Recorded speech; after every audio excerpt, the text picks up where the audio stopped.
presentation of Fox Sports. We are Fox Sports. We are Ohio.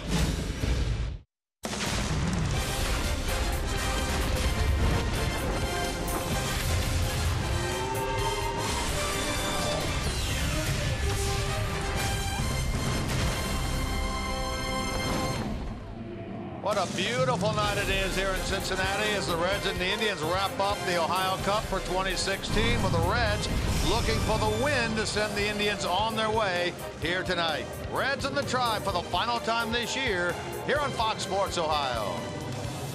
And hi, good evening, everyone. Along with Chris Welsh and Jim Day, I'm Jim Kelch, and welcome, as always, to Reds baseball. Well, last night certainly didn't go the way the Reds would like. This series, in fact, has not gone the way the Reds would like. But, Chris, it's not for the lack of good, hard work by outfielder Jay Bruce. What a series he's had, and what a week or so he's had. Well, not only that, I mean, he crushes it in the month of May, and he has really done it in this series against the Indians. I mean, Jay Bruce, you know, he's hitting home runs. He's hitting the ball the other way. The shift doesn't work.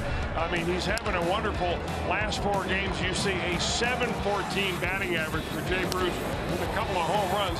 That really shouldn't surprise anybody because Jay Bruce loves the month of May. His numbers in his career are better in the month of May than they are in any other month of the season. He's got more home runs. He's got a higher batting average.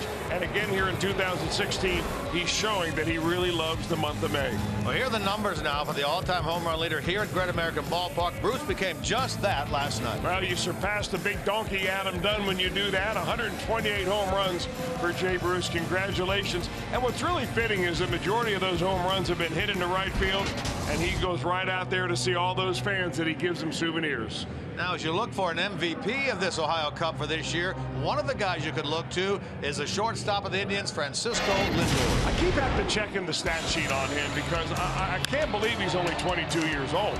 I mean, this guy is a complete player.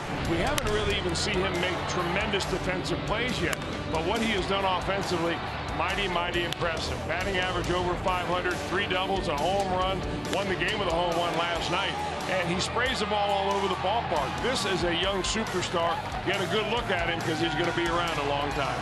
Only 22 years old, second in Rookie of the Year voting in the American League last year, and a big-time talent for Terry Francona's club.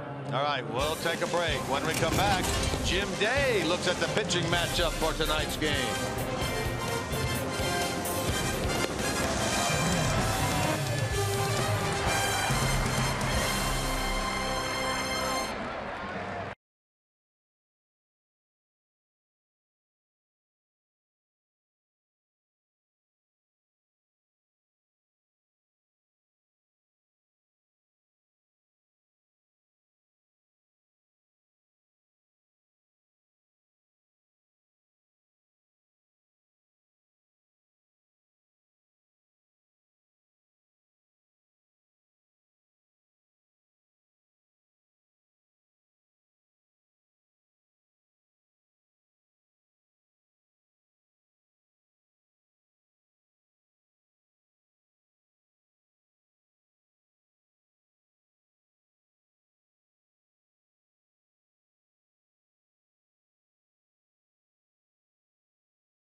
Sports Ohio is brought to you by Chevy. Check out their award-winning lineup only at your Tri-State Chevy dealer. By Cincinnati USA Regional Tourism Network. Stay close to CincinnatiUSA.com. And by Skyline Chili. Feeling good, it's Skyline time. It's going to be a great night at the ballpark tonight. Temperatures start off around 70 by the first of the game, 65 by the 7th inning. We stay dry, mostly clear. Let's go Reds. Let's get a win. All right, let's check out tonight's pitching matchup. It will be righty versus righty as the Reds are facing Josh Tomlin, and they're facing him at a hot time because he's 7-0 in his last 9 starts. And not only is he 7-0, but the Indians have won all 9 games in his last 9 starts. On the other side for the Reds, Tim Adleman continues his unlikely ascension to the big leagues. And part of our Elk and Elk storylines, listen to Tim. The approach is very simple. Don't want to keep repeating the same things over and over week by week or start by start, but it's just about executing pitches and giving the team a chance to win. So just get back to attacking, trying to get some early contact and hopefully get deep in the game. You want to walk in on the day that you start and know that the guys around you are saying, okay, Tim's pitching today, we got a chance to win. And so once you get to there and once you are consistently putting the team in a position to be successful, I think that's when you really reach the point that you're trying to get to. Other pitchers can learn something off of Adleman. Throw strikes, trust your stuff. Round the corner, lineups, and first pitch, Jim Kelch and Chris Welsh standing by for the call on Fox Sports Ohio.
Staten Island, New York native Tim Adleman leading the Reds onto the field. This will be for Adleman start number 4 overall, start number 2 here at Great American Ballpark. He'll face the Indians for the first time. And speaking of the Indians, there's their skipper Terry Francona, 16th year as a manager, 4th here with the Indians club, and right now he has his team in the best position they've been in this year, 3 games above the 500 mark. His lineup card tonight looks like this.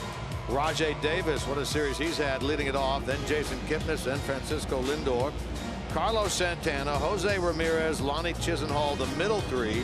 Juan Uribe, Chris Jimenez, Josh Tomlin round out the lineup for the Indians here this evening. On the mound, the aforementioned Tim Adleman. 28 years old, but Tim Adelman has been around a little bit, meaning he has been in the minor leagues, a draft pick, 24th round pick by the Baltimore Orioles in 2010, but he didn't last long in the minor leagues with them. He got released. He had to go to independent ball to keep his career alive.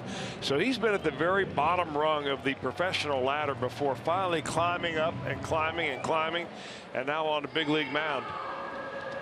Adelman has had 3 starts, so we're looking at number 4, and the Reds are looking to him very much to carry this ball club to a much needed win in this interleague play. We heard an interesting comment from him from Jim Day right before we came back up here, and that was, I want my team to think when Tim goes to the mound, we have a real chance to win. Great attitude. If that happens tonight. Rajai Davis to lead things off. First pitch of the game is right in there for a strike. A little more comfortable here than it's been as of late. 70 degrees game time temperature at Great American. Davis starts the game at .250 with 4 home runs, 18 runs batted in. He had his 3rd career multi-home run game here last night.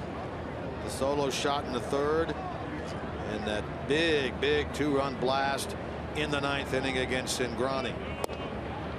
What a series he's had, 7 out of 12, although up and down their lineup, they have had good series here in the Ohio Cup 2016. Well, when you score 15 runs one game, 13 runs the next, you're going to have some bodacious numbers offensively. Denied on that check swing. That's Paul Emmel down there at first.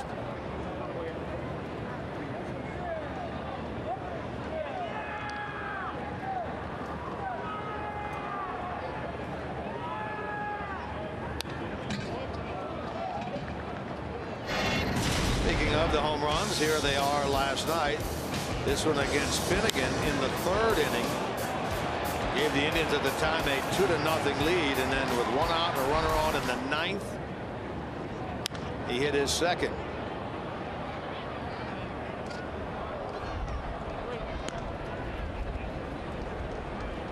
Two and 2 now to Davis.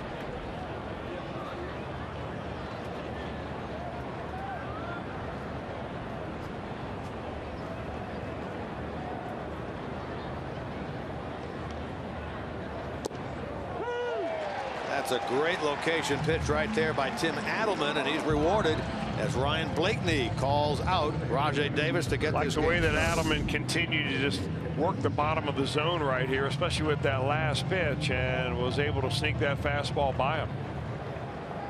Remember back in his first start against the Pirates, he allowed 2 runs in 6 innings, walked 2, struck out 6. But boy, in those early innings, he was just point on in his location. And pouring strikes into the zone.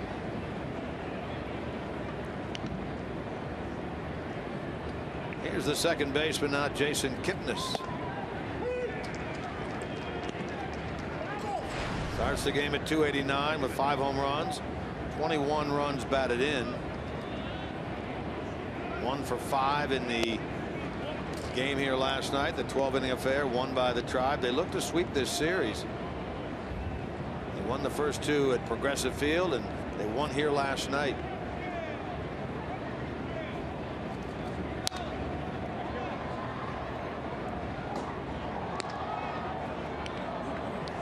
Yeah, we've talked a lot about the early game problem of hitters seeing the baseball on a sunny day this time of the year at Great American Ballpark. And boy, that center field background right there can be very difficult to pick the spin up of a baseball out of the pitcher's hand. And you see some odd swings oftentimes as we get these games underway. This year it's a little different because you see that that batter's eye out here actually has some canvas covers over the windows. Those used to project somewhat of a glare that the hitters would really complain about, and they've taken care of that this year.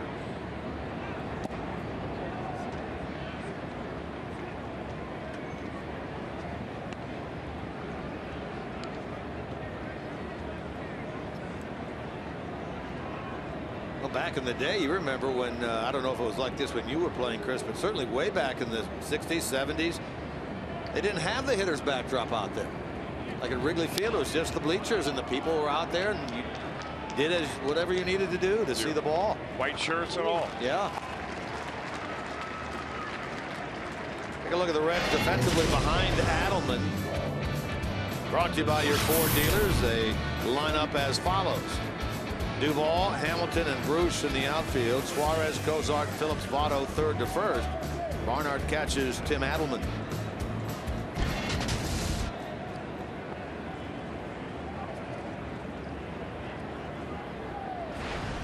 Fourth start, Chris mentioned, for Adelman, and Barnhart has been behind the plate in each one of those. Adelman started the year at Louisville. Made 3 starts down there, 2-0 with a 4.24. 2 so-so starts, and his last one in late April was very good. 7 innings of no-run, 3-hit baseball. Got the call up here on the 1st of May. Here he is facing the Indians for the first time.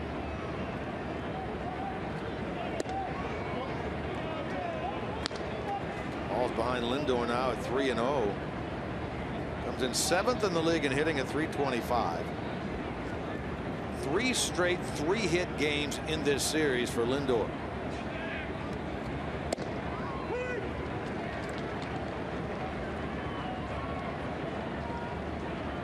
Carlos Santana playing in the field, first base in this game, on deck.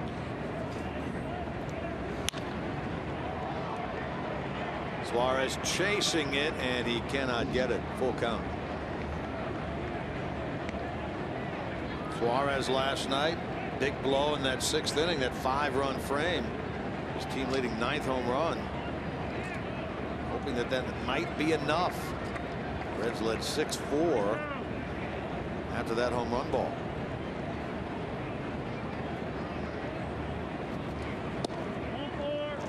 Ball 4. So Lindor on, a 1st inning base runner for the Indians. Tim Adelman is another one of those pitchers that really combines the set position with the full windup. I mean, we noticed with nobody on base, I mean, he essentially pitches out of the stretch. Of course, now that you have a runner on base, you've got to make sure that you come to a discernible stop before you go to the plate with a pitch. I guess that for him, that's the only real difference, isn't it? That's the only thing you have to do because everything else is very much the same. Going on the first pitch, which is a ball. The throw is going to be late, and a stolen base for Francisco Lindor, his 7th of the year. Well, the one thing you see more and more on tag plays at any base is the umpire waiting an extra moment. You know, you can see that Lindor beats the throw, but the second base umpire, Paul Emmel, is going to wait to make sure that he didn't slide off the bag as Cozart keeps the tag right on him. That's a product of the review. So an opportunity now for Santana with a runner in scoring position.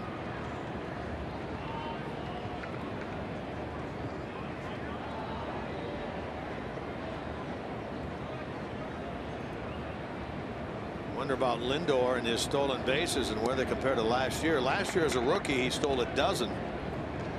That is number 7, and here we are. Game 41. This is basically the start of the 2nd quarter of the season, so his pace is way up. Guy has great game presence.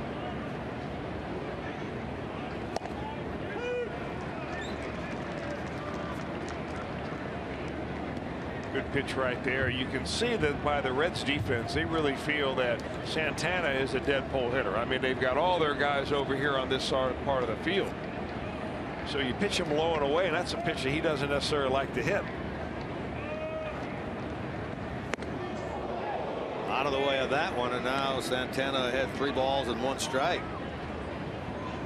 We've seen him hit all over the Indians lineup in this series. He hit 5th in one game. He led off in the 2nd game over in Cleveland. Did not start last night, and here he is in the cleanup spot in this game. Struggled with runners in scoring position, to be sure. Borderline strike there.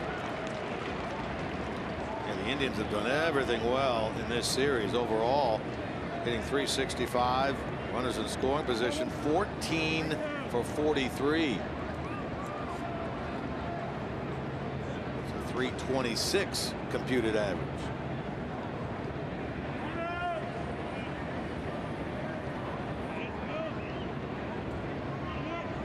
2-out walk to Lindor. Stole second on the first pitch in which he was on the bases.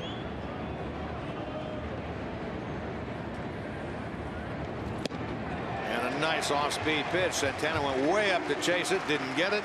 2 strikeouts in the inning for Adelman and no runs for the Indians.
Cozart will lead off for the Reds in this game. He is our steel power tool performer of the night against Cleveland at home in 6 games. Look at that average, 583, including a home run, 5 runs batted in. Zach Cozart, tonight's steel power tool performer of the night. Rest of the lineup for the Reds. Cozart leads off, then Hamilton, then Votto. Phillips, Bruce, and Suarez in the middle. Duvall back in there tonight in left field. Barnhart 8th. Adelman, the pitcher, batting 9th. Well, now 31 years old, Josh Tomlin has been with the Indians his entire career. 5-0 this year. He is 41-30 in his lifetime, so 11 games over 500. Gets a strike in there to Cozart to get the Reds' first inning started. Zach just out of the top 10 in the league and hitting at .320. 4 home runs. He's driven in 15. He had a 3-hit game last night, followed by Hamilton and Votto.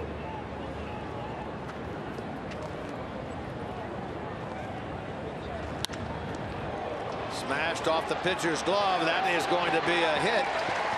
And a good start for the Reds as Cozart gets the infield hit on the line drive that trickled off the glove of Tomlin.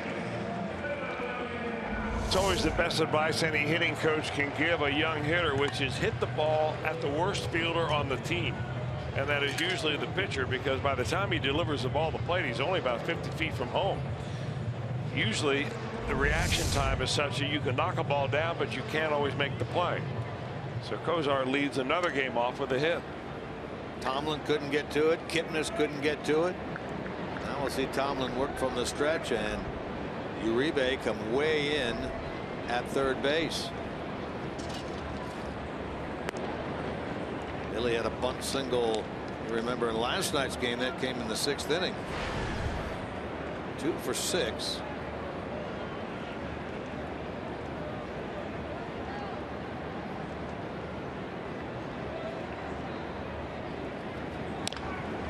To the mound. They'll get one at second and not at first base. That's a double play off most hitters' bats. Billy Hamilton, who has not hit into a double play this year, keeps that number intact.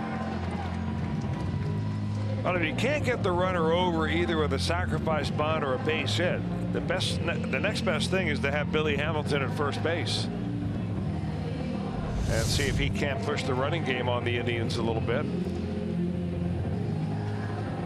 Well, he stole a base in the first inning last night, snapping a streak of having been caught 2 times in a row. And I mentioned at the time he's never been caught 3 times in a row in his big league career. Tomlin usually does not have problems at all holding runners close. In fact, he's very quick to the plate. He's got a good move to first base also. And if you look at his numbers throughout his career as far as holding runners to first, he's only given up 1 stolen base in the last 4 seasons. So he is right there with Johnny Cueto as far as shutting down the running game. From a fan standpoint, that is certainly an overlooked area, isn't it? Well, yes, it is. And for a lot of ball clubs, it's an overlooked area if you don't have a running game. But for the Reds, on the other hand, I mean, if you got Billy Hamilton, and one time, a few days ago, they had Jose Peraza, who's also a legitimate stolen base threat. If you've got a speedy, athletic team, you can really create some headaches for a guy that's slow to the plate.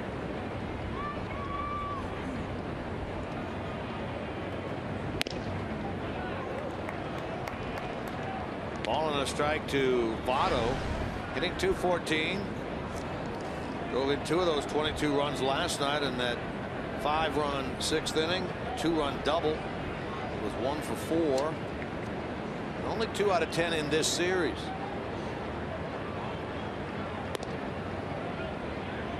And you mentioned before we went on, Chris, a great piece of information that Tomlin is involved in from Baseball Today. I thought it was great about his undefeated 5-0 record.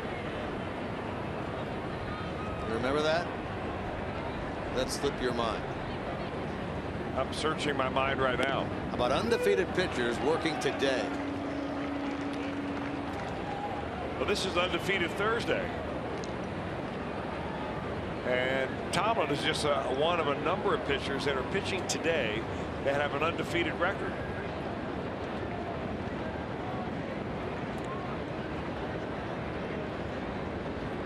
We get a chance, we'll show you what we're talking about.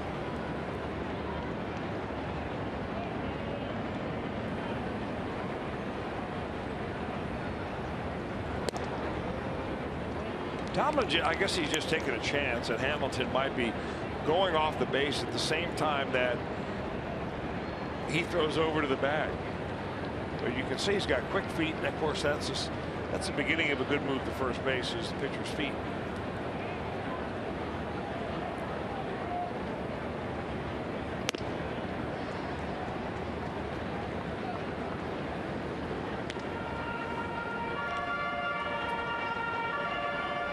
Votto has a career home run against this guy Tomlin, and there's part of his splits for this year.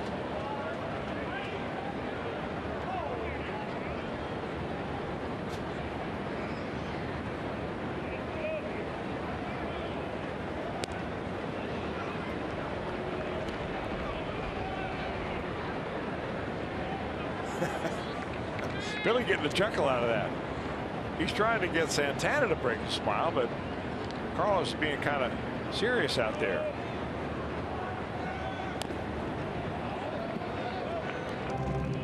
This is what we're talking about, Jim, and you brought it up. I'm glad you did. Undefeated Thursday. There are 4 pitchers that have gone today or will pitch tonight that are undefeated coming into today. Now, Jason Hammel already lost that undefeated record when the Cubs lost to the Brewers.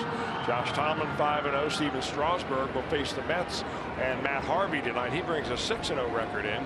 And Chris Sale will face the Astros, sporting an 8-0 record so far this year. Undefeated Thursday.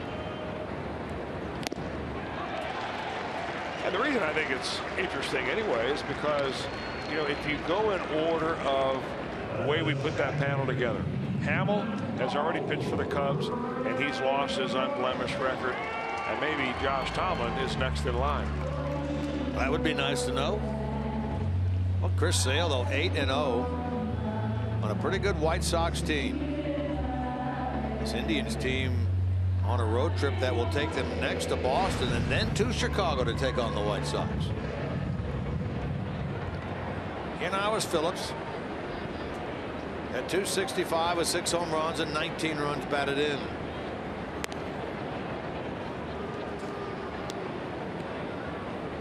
Brandon hitless in the game last night. 0 for 6.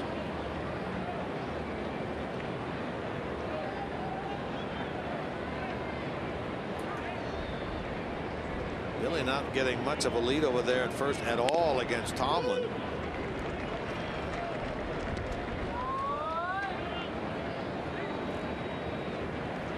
Well, here's an idea for Tom. I mean, to give you an idea how good Tomlin is. I mean, I mean it when I say he's right there with Johnny Cueto.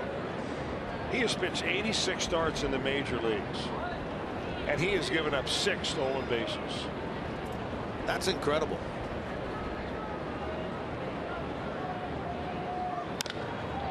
Jammed him, but Phillips hits it towards center, and Rajai Davis is there.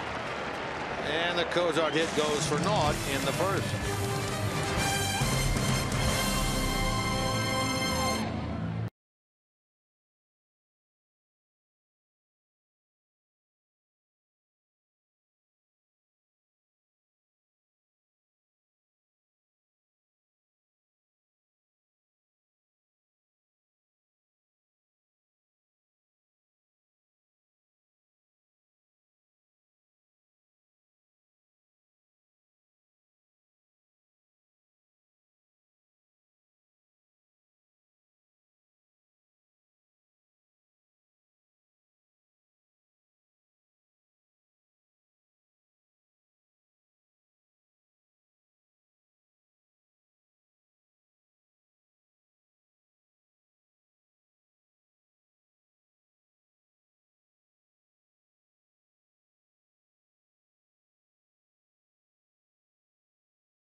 Saturdays this season at the ballpark for as low as $12. This Saturday, the first 25,000 fans will receive a Ken Griffey Jr. dual bobblehead thanks to St. Elizabeth Healthcare. For tickets, call 513-381-REDS or visit Reds.com.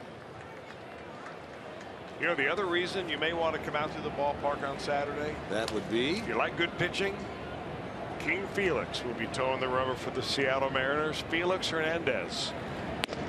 And he's about as good as it gets. Although this year he's 3-3. But his earned run average typically is very low, and it is again this year. The idea, of course, of interleague play is you get to see some really good players that you don't normally get to see, and certainly King Felix is one of them. Unless, of course, they're DHs. Yes, that's right. Nelson Cruz, point taken right there. Seattle will be here tomorrow night. They start the day at 22-17. They have a 1-game lead over Texas in the American League West.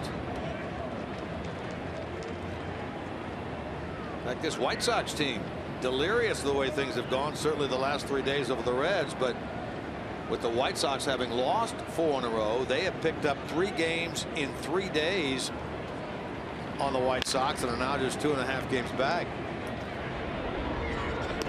Well, the Mariners spent the day by beating up on the Baltimore Orioles. That was a 12:35 game in Baltimore. So very likely the Mariners are already here in Cincinnati, probably hunkered down watching the game right now on Fox Sports Ohio. Let's not give away any secrets tonight.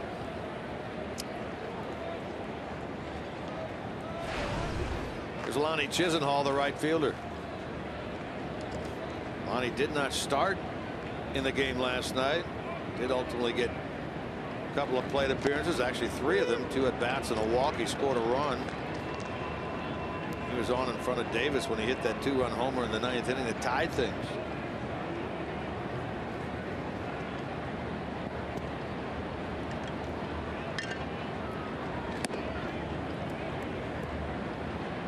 They shift Chisenhall, but not the big shift. Cozart's still on the Third base side is second. Outfield you can see is straight away.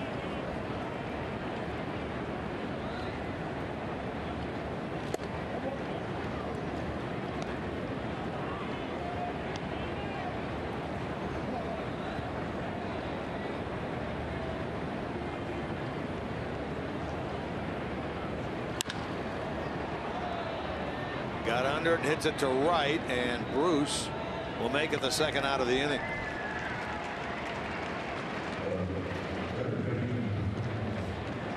Jay last night, those 2 home runs that put him over the top in terms of home runs here at Great American Ballpark. Now 128. We touched on it on the open, surpassing Adam Dunn. He said after the game last night when he was asked about it, he was a mentor to me when I came up as a 21-year-old.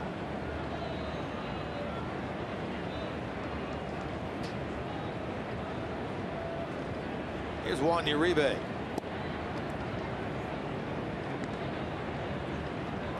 Hitting only .202 on the year, and worse than that when he's playing away from Progressive Field, down at just 119 on the road. Well, if you watch Uribe's front foot, he'll tell you what's going on with him as far as what he's trying to do. He starts with a closed stance, but he opens it up a little bit when he strides. And when he strides like that, and it's only a couple of inches offline, when he strides like that, it makes it very difficult for him to hit that low outside pitch. But he can wallop something you leave on the inner third.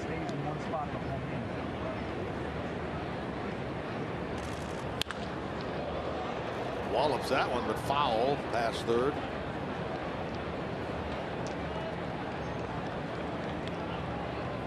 Certainly in the latter days of his playing career, but the word that you hear about Uribe, he is just a terrific teammate and clubhouse guy. Everybody and everywhere he has been says the same thing.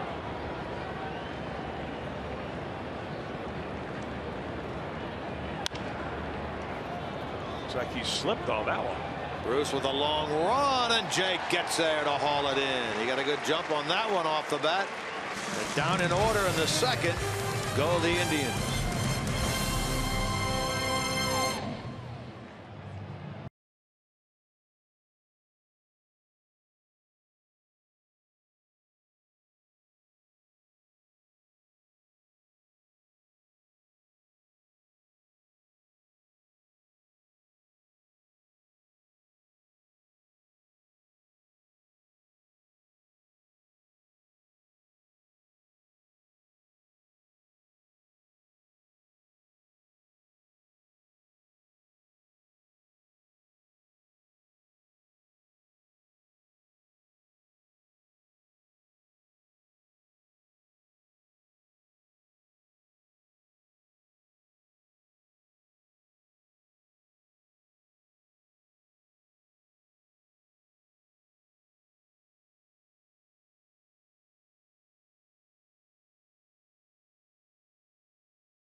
I think it means more that, you know, I've been on one team long enough to have the record at their ballpark, you know, so the more time the better. Like I mentioned earlier, the record's probably not going to stand for very long. Joey's got 9 years left here, so I'm guessing that he's going to hold it here for too long. But oh, it's good, you know. I'll take everyone I can get. Always humble when you talk to him about any record that he may set, isn't he? Absolutely, and that's the one thing you really like about Jay Bruce. After a bad games, he's there to talk to reporters. After a good games, he is there. He never toots his own horn. And he is what he is. I mean, and Jay Bruce, and what I mean by that, he's a player that throughout his career has been very hot and very cold.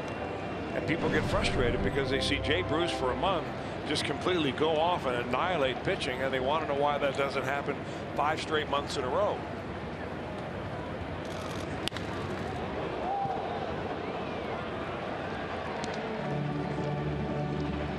Well, he's in the hole here, 1 ball, 2 strikes.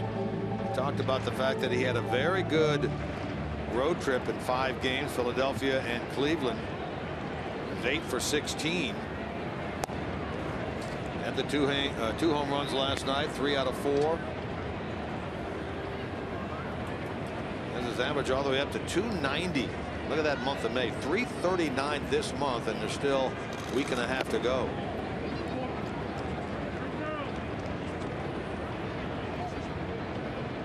Talked about Jay being the all-time home run leader here at Great American. He is 7th all-time in Reds history, sitting at 216. Some 28 behind George Foster for 6th place.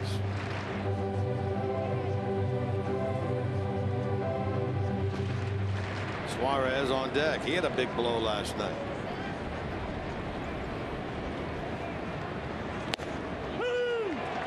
Tomlin gets the call on that one. He gets his 2nd strikeout of the game. Boy, Tomlin just picking away at that outside corner. I mean, the key to Josh Tomlin, obviously, if you're watching the Fox box or the Fox Tracks box brought to you by Menards, you're going to see that it's control. I mean, he's just peppering that outside corner. He's not overpowering. His fastball is anywhere from 88 to 91 miles an hour. But he gives those hitters an opportunity to get themselves out by pinpointing it all around the different parts of the zone.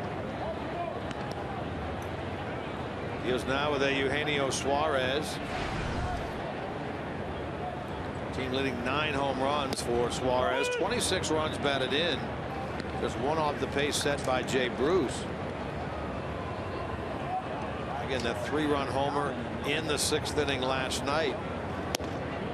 Ian Votto's hits the big ones in that inning. It came as the first batter to face Zach McAllister. Crockett had come in, gave up the hit to Bruce. McAllister came in and gave up the long ball to Suarez.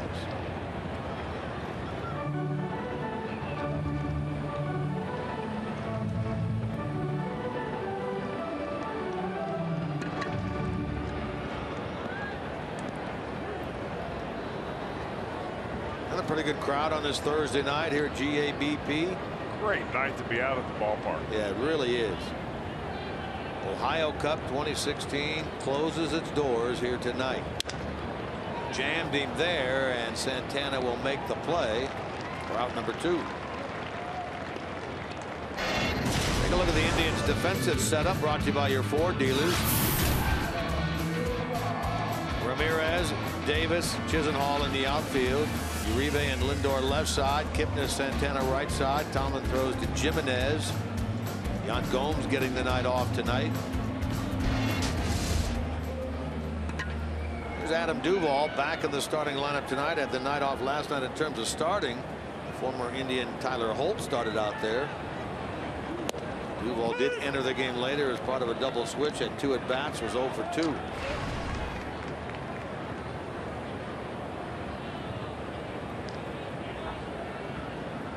Pleasant surprise through the first 6 weeks or so of the season. Adam Duvall. Lindor flags that ball down and gets his man at first base. Reds go in order in inning number 2.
Greater coverage of baseball brought to you by T-Mobile. The Brewers did something that not many have done. They defeated the Cubs 5-3 today and won the series 2-1. Brewers always seem to play the Cubs tough. Pittsburgh Pirates cooling off after a 15-9 April, just 6-9 so far in May. And Adam Wainwright, don't look now, but here he comes back. 6 2/3 innings last night versus Colorado. 6 hits, no runs. First shutout start of the season. Well, you see, Chris Carter has been a welcome addition to that Milwaukee club. You saw he hit his 12th home run. That is second in the league. I mean, he's done a nice job. You know, he's going to hit a lot of home runs. I'm not so sure about the batting average, but in that ballpark, which gives up a lot of home runs, Brewer Park, that is, Miller Park, that he's a threat at the plate, and every team wants a few of those guys. All right, into the third now we go. Chris Jimenez leads things off. He's catching tonight for the Indians. Last year, remember that AL West champion team, Texas Rangers.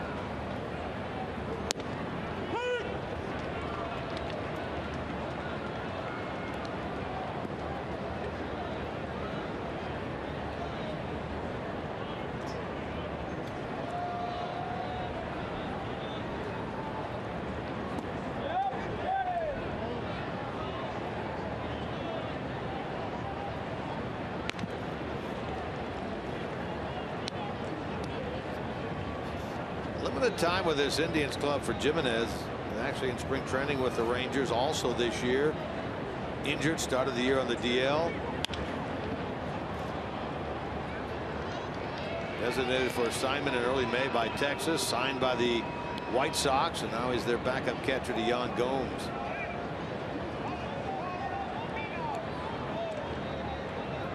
Third time through the Indians organization for this guy.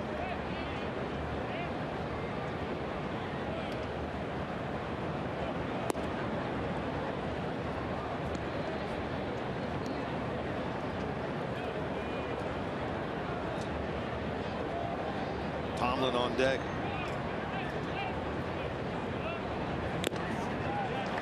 Down goes the Indians catcher on strikes. Well, we're talking about all the good things that are going on in baseball, but what about the White Sox last night?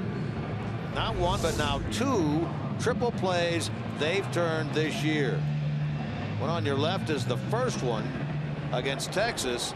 I mean, it was all over the place. Last night's clean and simple. And what we've show you in this video, the split screen video, is the video on the right is how many times could they have turned the conventional double play around the horn like they did last night in the amount of time it took to have the first triple play. And the answer to that is, well, you have to see the very end of it. We're on 4. Around the horn it goes on the right, chasing the runner on the left. They're going to turn it one more time.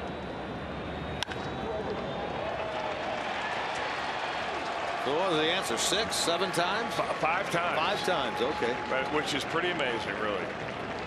And so is Josh Tomlin at the plate.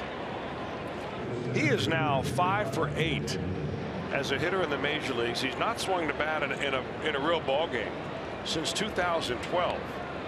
All of his hits have been singles. This young man came to swing the bat a little bit. Native of Tyler, Texas.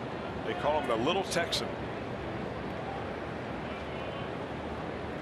You have to have a good natural instinct, hand-eye coordination.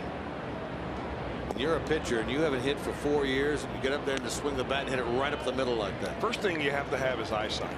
And what you really find if you talk to the team optometrist is that within 30 seconds they know whether the patient he is seeing is a pitcher or a hitter. Because most pitchers are blind and most hitters have off the charts eyesight. We know that because when we see pitchers lean in and not be able to see the sign that they're having trouble seeing. Like Brian Pena always wore those glow sticks on his fingernails. I think if I was a pitcher, I would love that. Last thing you want to do is cross up your catcher, right? You're right, yeah.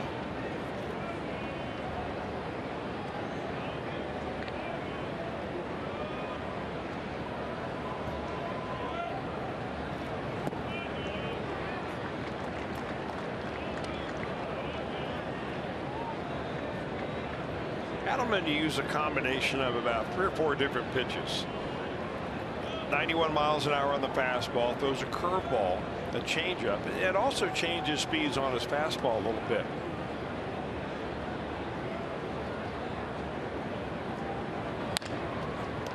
Votto had it, dropped it, gets an out, and down to second base goes Tomlin.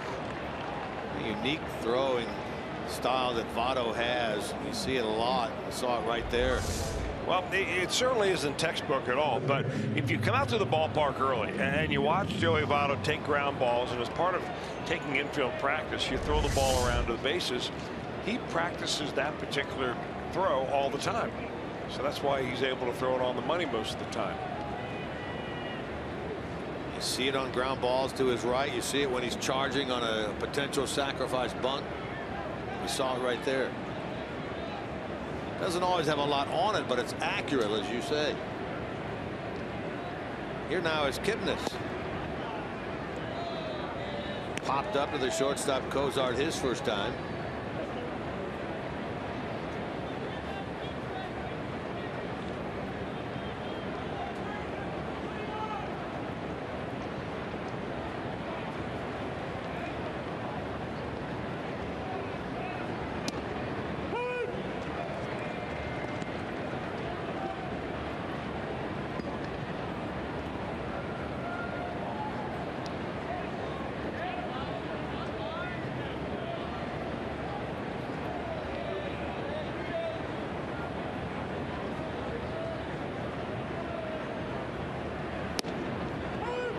Good looking pitch right there. That little front door fastball from Adelman spins up a two-seamer that Kipnis reads as being inside. It comes right over the inside part of the plate. Well, that shot gives you a really good look at how much movement he has on that pitch.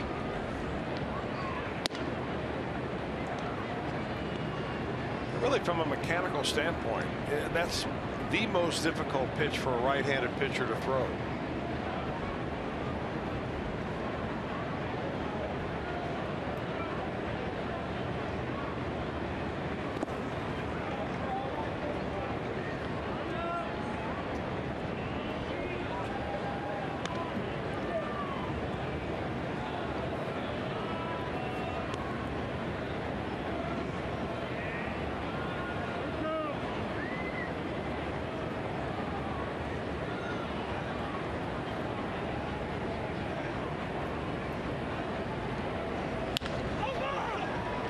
Votto will take this himself and retire Kipnis and put an end to the Indians' third.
around the clubhouse today. 6th inning last night. Zach Cozart on second, Hamilton on first. Votto with the deep shot. Cozart had to hold up to tag up if the ball was caught, but Hamilton caught Cozart only 4 feet from him when they both scored almost simultaneously, and both of them are still laughing today. I'm like telling him to slow down, but yeah, it was that's why he saw me before he even scored. I'm like laughing because I'm like, it doesn't matter. I could start on third and he's on first. He's catching me, so I was in trouble right there. It was a fun moment, you know, just running behind Zach, watching him look back at me like, what are you doing? Like, why you so close to me? It seemed like me and him passed the plate at the same time, you know, like he touched and I touched, like right there. So that was pretty fun, man. Billy Hamilton is a pitcher's worst nightmare. He's also a teammate's worst nightmare when he's running behind you, particularly when you're coming off of knee surgery, but a funny moment. I tell you, that was something to see last night. We've seen some great stuff out of Billy Hamilton. He scored the last homestand from first on a single. He darn near catches his teammate. Could have easily surpassed him last night on that hit by Votto. Always entertaining when Billy gets on the bases. Hard hit by Barnhart. He is thrown out to start the home third. Well, you know, if Billy Hamilton ever gets too close to a teammate who is running the bases in front of him, that teammate can always stop, turn around, and push him backwards. You may think that's a violation of the rules, but it is not. A teammate can help another teammate from passing the first runner. So the next time Cozart feels like Hamilton's too close, maybe I ought to stop and say, hey, push him back a little bit. Now, a coach can't do that, but the runner can. That's a good note to keep in your mind in case you're at a Little League game with your son or daughter. Something like that happens. Major Leagues has already had, I think, two violations of the one runner passing another runner already this season. I don't know if about both of them, but one of them was on a home run, I believe. Well, yeah, I think both of them were home runs.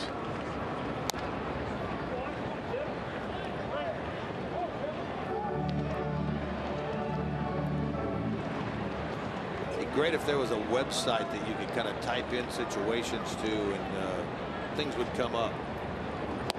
A good thing to go to. Adelman strikes out. 2 down.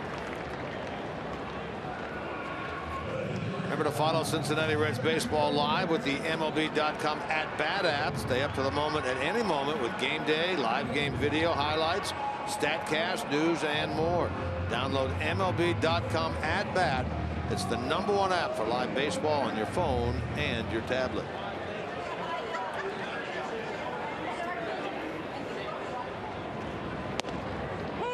Eight in a row now retired by Tomlin since this man Cozart led off the Reds first with that infield single.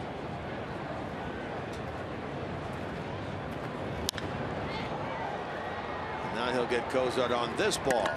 Davis and Chisenhall, and Davis is there. And a quick bottom of the third turned in by Josh Tomlin.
Pass to kick off the summer. Don't miss the Memorial Tournament presented by Nationwide, May 30th through June the 5th. Purchase your tickets at memorialbadges.com. Scoreless through 3 here in this game at Great American Ballpark.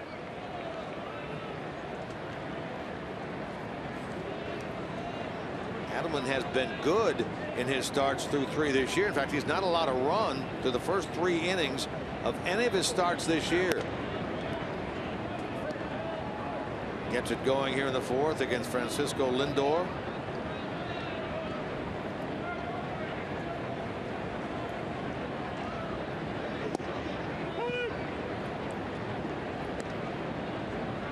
Here's what we're talking about. All the other innings, 2 earned runs. 4th inning this year, 4 earned runs, 3 innings pitched.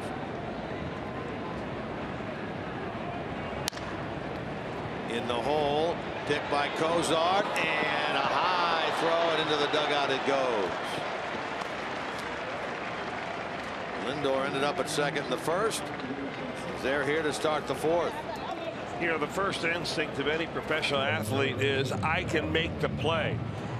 And you also have to remember who's running sometimes, because Lindor, I guess if that throws on the money, it would be very close, but he really couldn't get much on that. Cozart is a superlative fielder in his own right, just probably lost his balance a little bit on that one. Well, Lindor will be credited with a hit. Cozart charged with an error. And the Indians with a runner in scoring position to start inning number 4.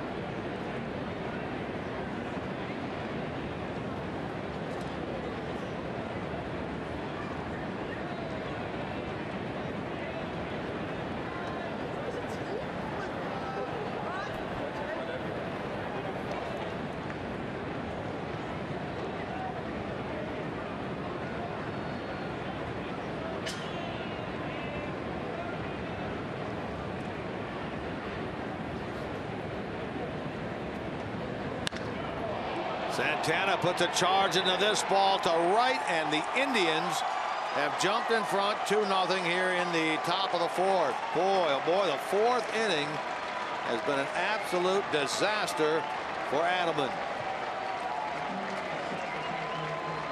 3rd home run he's given up this year, but the 1st with a runner aboard. Now they're trying to go away with a pitch to Carlos Santana. Oh, no, they weren't. They're trying to go inside. The ball went outside. I thought that they were going to pitch him the same way he did the first time up. Tucker Barnhart, who reaches for it, never gets a chance to grab it.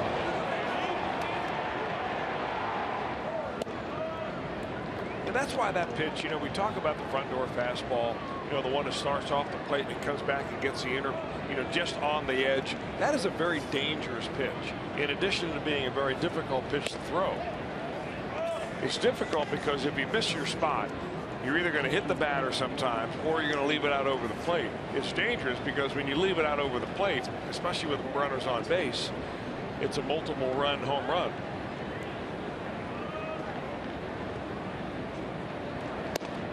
So I was always told by pitching coaches along the way, if you go inside like that, and if you miss your spot, you have to miss inside.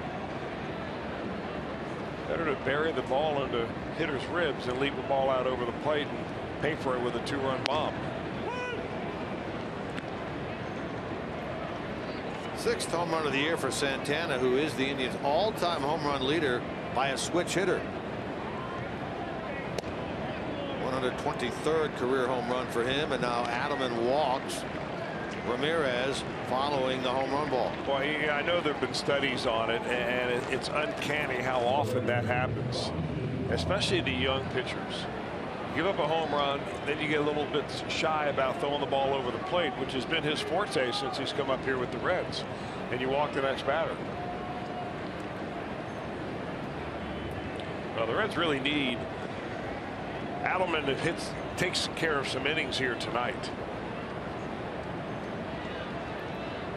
Red starters in this series have only totaled 8 1/3 innings in 2 games.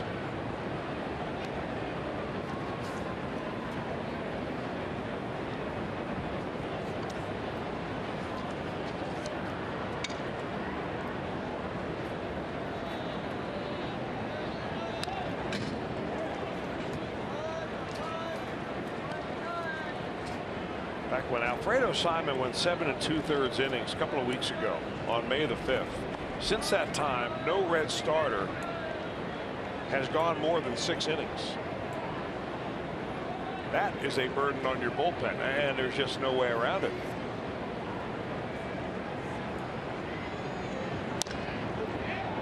Chisenhall went down to get that ball, and Billy Hamilton will make the catch, and that's the first out here in the 4th.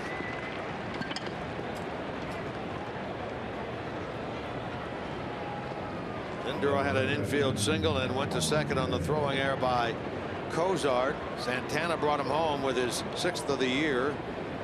Ramirez drew the walk. Chisenhall out. Now it's Juan Uribe. Flying to Bruce his first time.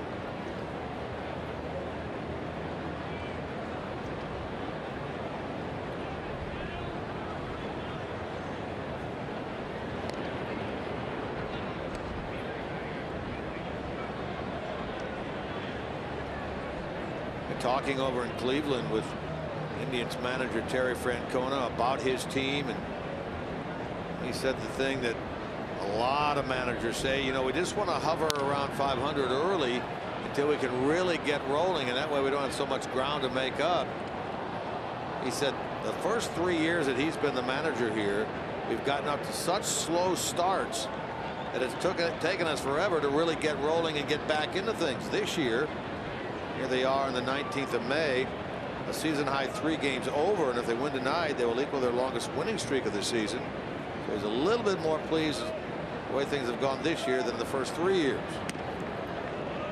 And they've been kind of floundering right around 500 all season long. Before this series began, they'd never been more than 2 games over, nor 2 games under. They're now 3 over for the first time since opening day. You see them in the standings, and they have gained 3 games in 3 days on the White Sox. Runner on the move, and look at that, a smash right to the base that would have been a double play. It ricochets off the glove of Phillips, and instead the Indians have them at the corners with 1 out. Boy, that could not have broken down any better for the Reds initially. You're right, because Brandon Phillips going over to cover the bag, and he thinks he's got it easy on a backhand. I'm wondering if that ball just was hit so hard. I mean, Uribe really just scalds it. It looks like it takes a high bounce on Brandon's backhand, where the normally very dependable Reds defense has faltered a couple of times tonight. Phillips charged with an error. Chance for more for the Indians with Jimenez at the plate. That's a difficult error because he was really out of position to field that ball. He was going over to cover the bag. Secondly, he had the bag to contend with a little bit. And finally, the ball was really hit hard. And a lot of times official scorers will take all of those things into consideration when determining hit or error.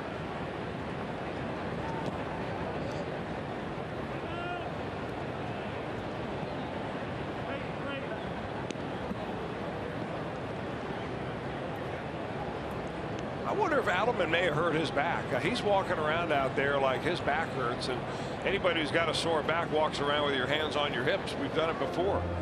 And Steve Ballman is going to come out to the mound, Tucker Barnhart, and be joined by the home plate umpire. And here come the pitching coach and the manager too. Boy, oh boy, is this about the last thing the Reds need right now. Take a look at the last pitch, and we'll see if anything happens here that we can see him grab right there that back left part of his rib cage.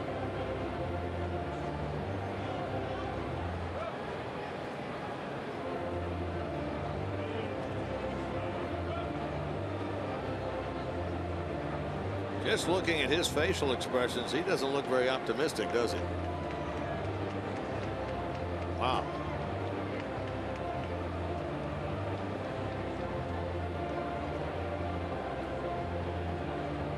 I mean, if there was something going on before the game, obviously they'd know about it. Baumann came out of the dugout pretty quickly, so I'm wondering if there was something, you know, a little residual ache and pain in his back, maybe from his warm-up session today in the bullpen.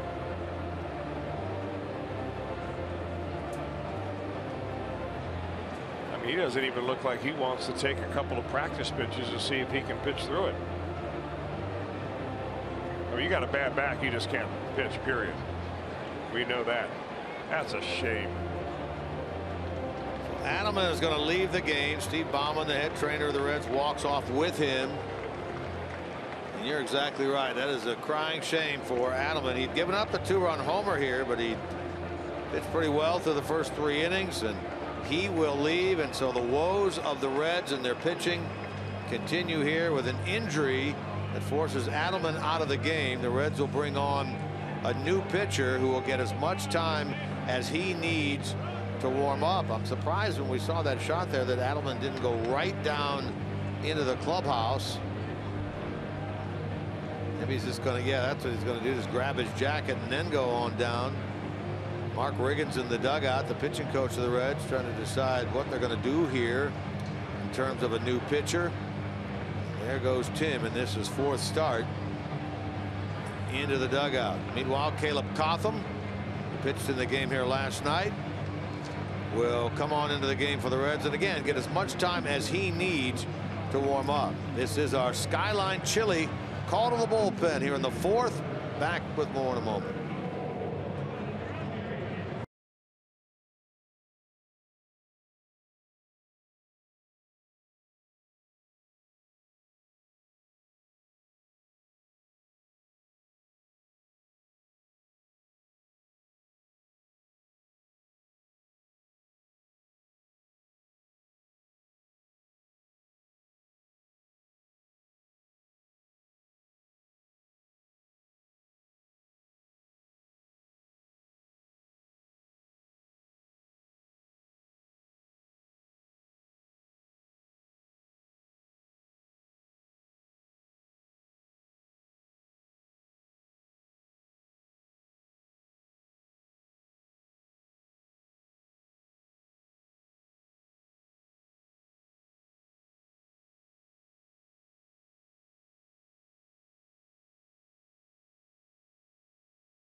Is presented by authority of the Cincinnati Reds and may not be reproduced or retransmitted in any form, and the accounts and descriptions of this game may not be disseminated without the express written consent of the Cincinnati Reds.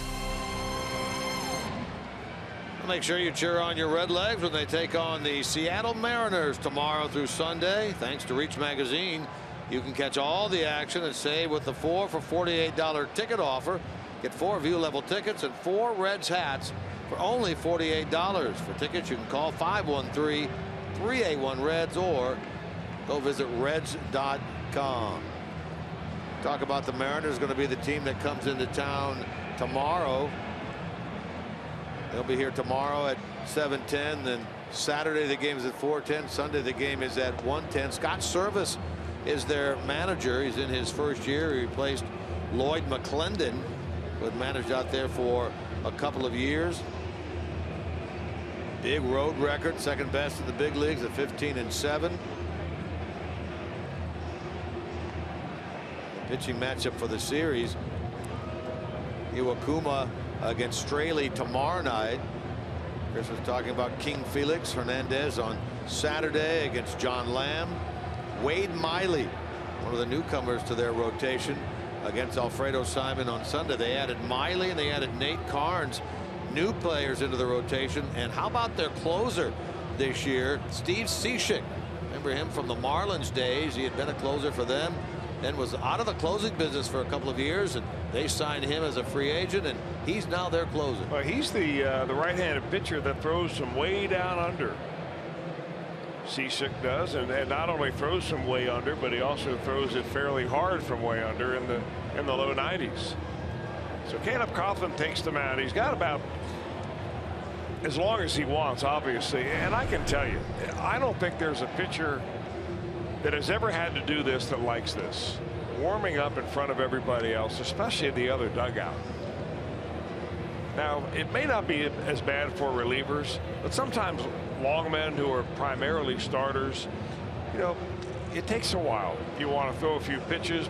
For instance, before you get ready to pitch a ball game and you go down to pitch a bullpen, it may take you, you know, 12 to 15 minutes to warm up. Right. You know, you throw a few, you get loose, you have a routine where you throw a certain number of each one of your pitches, and then you may sit down a while on, you know, have a drink of water and you towel yourself off, and then now you're going to throw a little bit more, and maybe you want to throw long toss ahead of time. But you always have a feeling that there's a sense of urgency. Even though you've been instructed by your manager and the umpire, you've got as long as you want. You still feel like you're holding up the game if you don't hurry up and get it done. Well, it's interesting there to see Ryan Blakeney hold up 2 and then hold up 1 finger to Cotham as if to say, that's what you have left. Yeah. I don't understand that.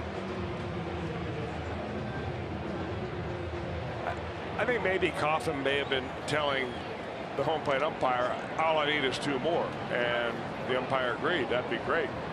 Peace to you too. All right, a 1-1 count to Jimenez, and anything that he does at the plate will be charged to Cotham, not to Adelman, who goes 3 1/3. Gives up 2 runs so far, 3 hits. Adelman walked 2, struck out 3.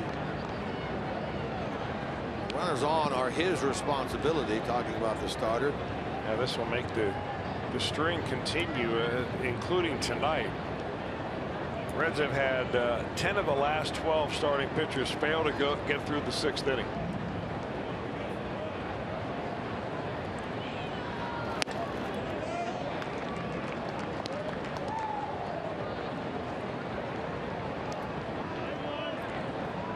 Diamondbacks are only ahead in this particular stat of the number of innings pitched out of your bullpen because Arizona has played 3 more games than have the Reds.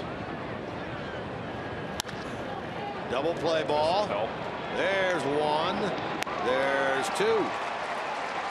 4-6-3 puts an end to the top of the 4th.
Click it or ticket.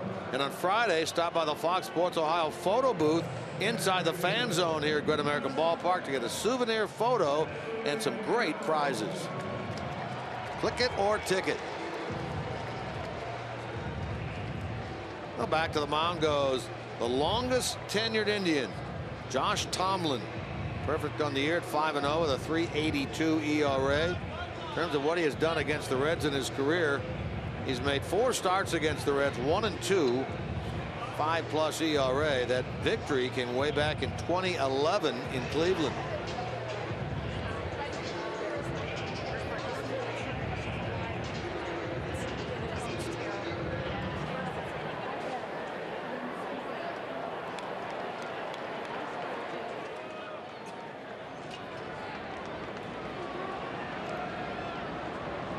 Here's Hamilton to get the bottom of the 4th started.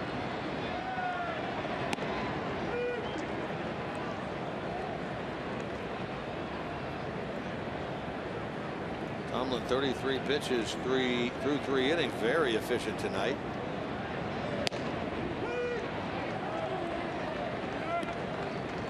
Billy Cuban off the end of the bat his first time, right back to the mound.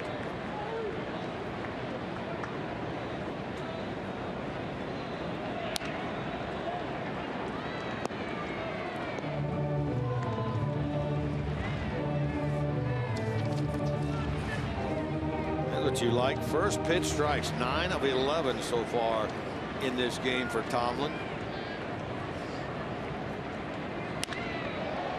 Billy turned on that ball into the corner. That's fair. That's off the wall. Picked up by Chisenhall. Billy into second, and he will stay put there with a leadoff double here in the 4th inning for Billy Hamilton, his 8th double of the year.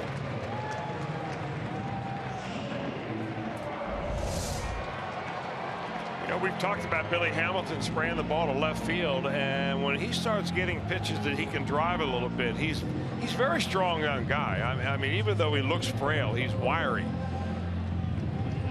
and it's good to see him put a little thump on that ball.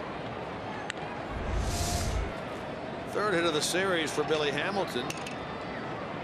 Basically just pinch hit in the first game when he came back from the bereavement list. Votto puts a charge into this ball near the wall and gone. A home run for Joey Votto. Wasn't sure if that was going to get out, and it barely did. Just above the Reds bullpen. Votto had a big hit last night. Gets another one tonight, and the game is tied.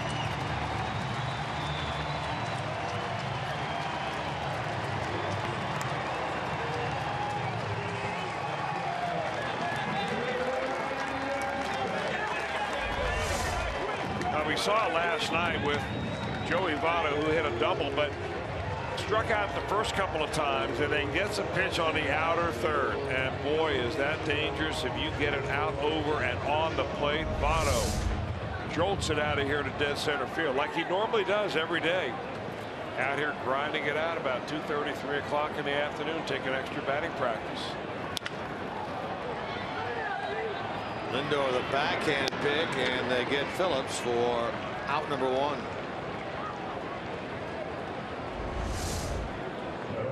How about that?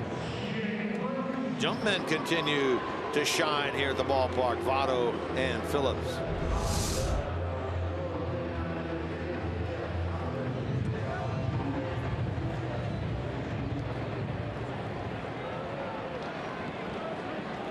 Career-wise, that is Votto's 198th home run. Going to join 10 others who have hit 200 or more wearing the Reds uniform. Now at 24 RBIs for Votto. So 2-run homer in the top of the inning by Santana. Votto answers in the bottom half.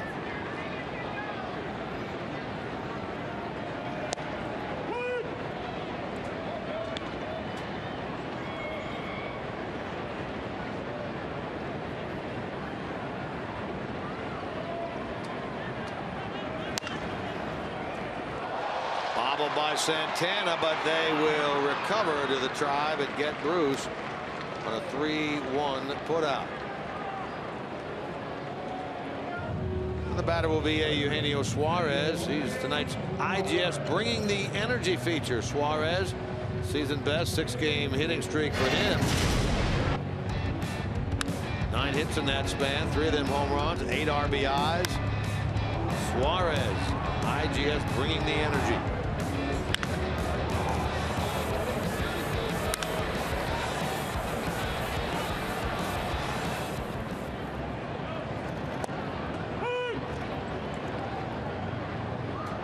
Mentioned Votto, that 198th career home run, tied for 10th now on the all-time Reds list. And Bruce, in that soundbite we had earlier, saying, well, I probably won't hold the record long. Votto certainly will surpass me. That for Votto, the 109th home run he's hit at Great American.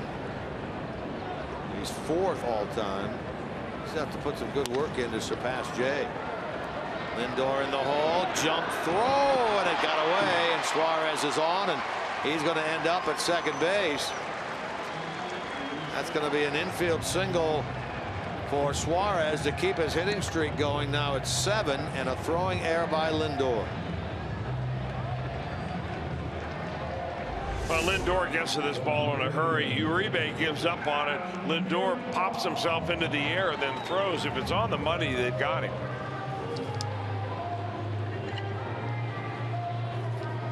Third error of the year on Lindor.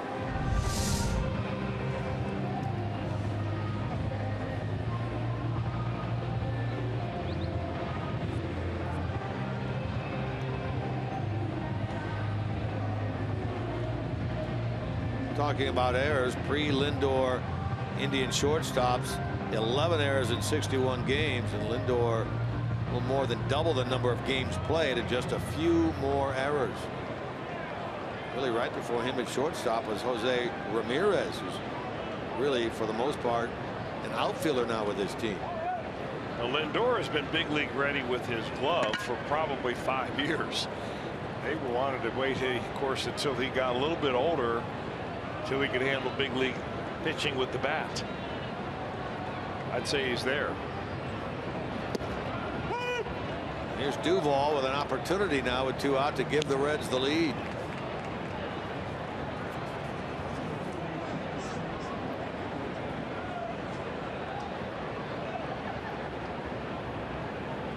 Duvall hitting a lofty .368 with runners in scoring position this year, sitting on 16 ribbies.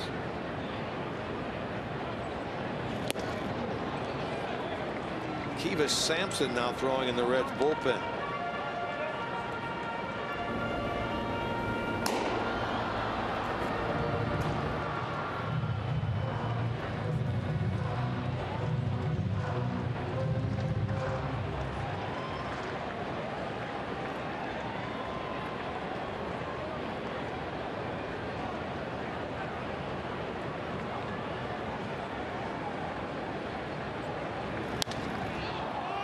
Popped him up. Santana and Kipnis, and it is Kipnis to retire the side. But Reds give up a 2-run shot at the top of the inning. And here's Joey Votto connecting for the 6th time this year. Big play to the 5th, even at 2.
Fox Sports Ohio is brought to you by your local Ford dealer, Ford, go further, and by Cincinnati Children's, ranking 3rd in the country on U.S. News Best Children's Hospitals. Good shot at downtown from the Kentucky side of things. Good one going on thus far through 4. Pair of 2-run homers. Family enjoying themselves here at the ballpark tonight.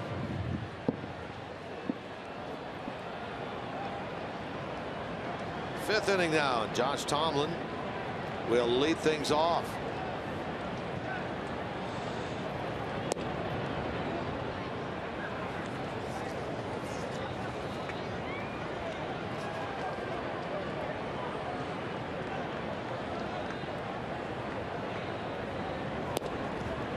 This is the first interleague series for the Reds this year. This is the third for the Indians. They lost 2 out of 3 at home to the Mets. They also were swept in 3 games at Philadelphia.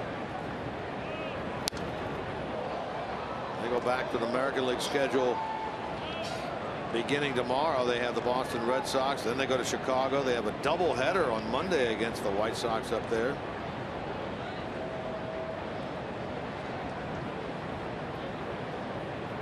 Back into interleague play until the end of June. They go down to Atlanta. Well, Tomlin already has 1 hit on the night, 1 for 1. When he was at Texas Tech, and that's where the Cleveland Indians drafted him in 2006. When he did not pitch, he was playing third base.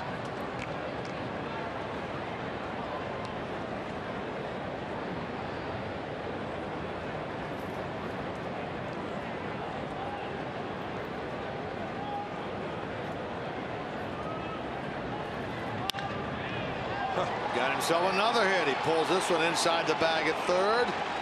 And he will try to stretch it and will get easily into second with a leadoff double. Josh Tomlin 2 for 2. And 2 of the 4 hits that the Indians have tonight. You know, I've been sitting here watching Josh Tomlin pitch and then hit. And I'm trying to think who he reminds me of as a player that we've seen a lot of over the years. And it would be Tim Hudson, former pitcher with the Oakland A's, and then for a long time with the Atlanta Braves. Same size, you know, not overpowering, but a very good athlete.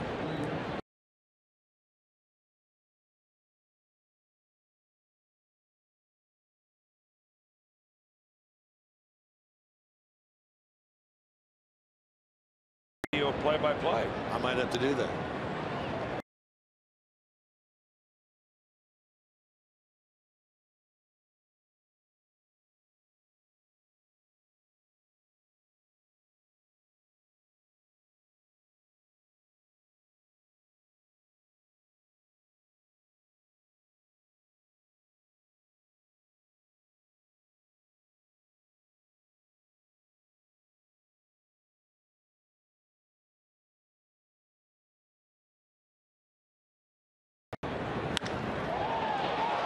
Billy back. Billy still going back on the track near the wall. Jumps but cannot get it.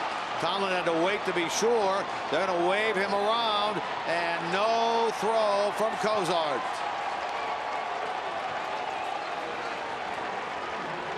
Tomlin was basically standing on second base when that ball bounced off the wall. The third base coach of the Indians, Mike Sarbaugh, waved him around third when Cozart got the ball. Zach turned and looked. No throw. Indians have taken a 3-2 lead. Boy, Billy is beating himself up on running into walls in this ballpark. He did it last night in left center field, hit it hard, full speed, and I think he hit that one hard too.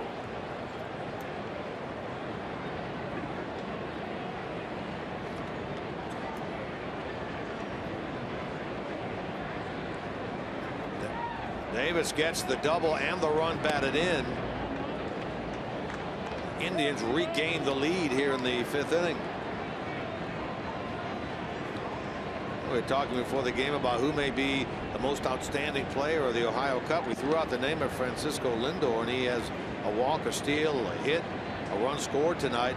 Rajai Davis is right there in the mix as well. Boy, he's been right in the mix of every offense the Indians have been able to put together, and they have put together a lot of offense. Davis said after his home run last night, he says, you know, when a little guy hits him, I just have to hope for the best. He's going to do a lot of hoping.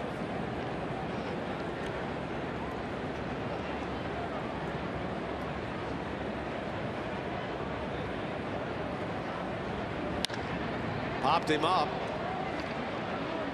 Duvall will make the catch on this ball. That's the first out of the inning.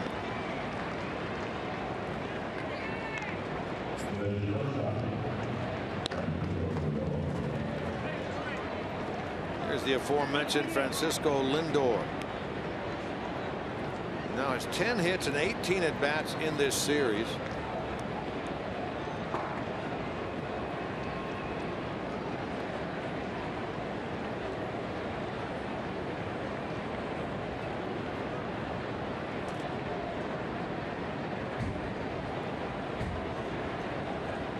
Switch hitter batting from the left side. One of 3 straight switch hitters in their lineup. Davis going to third from his knees. The throw is not going to be in time. Suarez did a nice job of keeping that ball on the infield. Barnhart fired that thing from his knees. Davis gets his 10th steal. And even with the shortstop, Zach Cozart holding him fairly close down there, Davis still feels like he can get a jump, and he does.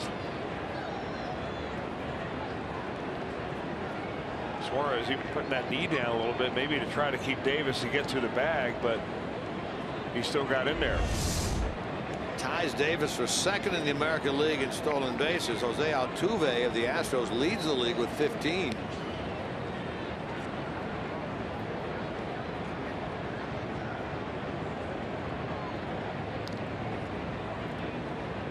Infield in.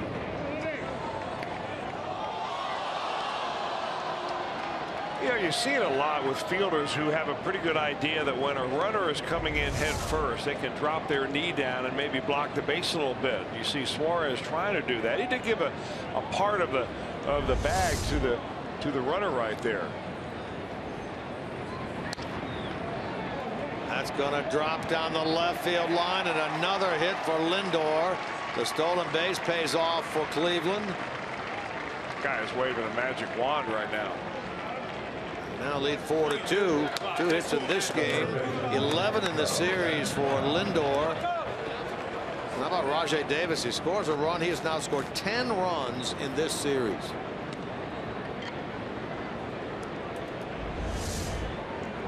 Lindor had a couple of these down the left field line when the Reds were in Cleveland at the beginning of this interleague series. Mark Riggins to the mound. Wouldn't be a Reds game without the pitching coach of the Reds going to the hill. Gotham threw in the game last night at a 1-2-3-11. Came on, was able to get the double play ball off the bat of Jimenez in the 4th, relieving Adelman, who left the game with appeared to be some sort of a back or side issue. No report yet from the Reds clubhouse. In this inning, a double, a single. 2 runs home for Cleveland.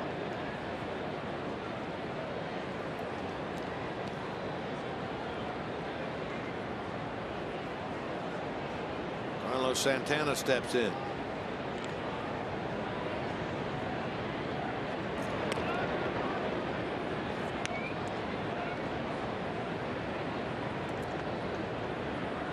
Two-run homer in the 4th. He bats again here in the 5th.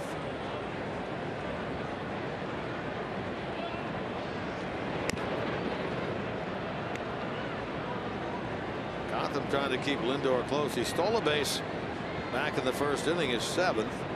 He and Davis really the bulk of the speed on this Indians team.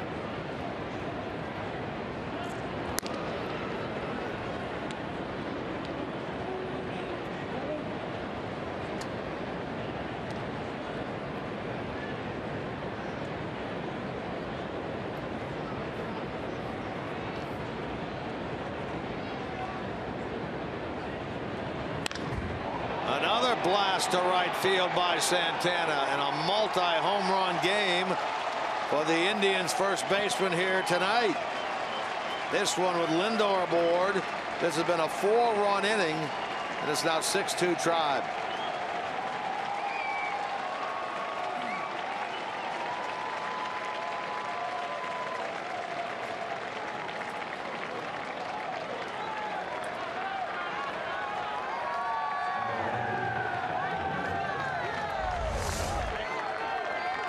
6th multi-home run game of the career of Carlos Santana.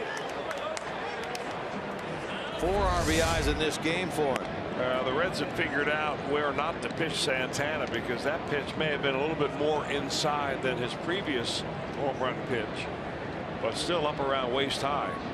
Puts a good flat swing on it.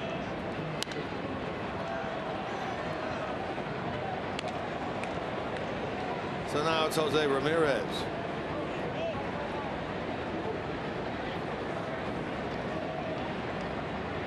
6 runs tonight, 42 runs in this series so far for Cleveland, counting the 2 over at their ballpark in the game and a half that have been played here thus far. This is a team that came in 10th in the league in runs scored before this series began.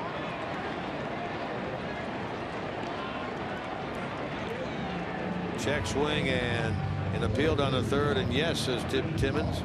Ramirez went around, 2 out.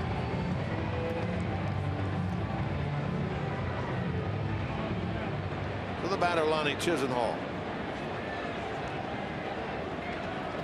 This guy was going to be the 3rd baseman of the future for the Indians about 5 years ago. Has not worked out for him over there. Like Ramirez, they've converted him to the outfield. So far, so good.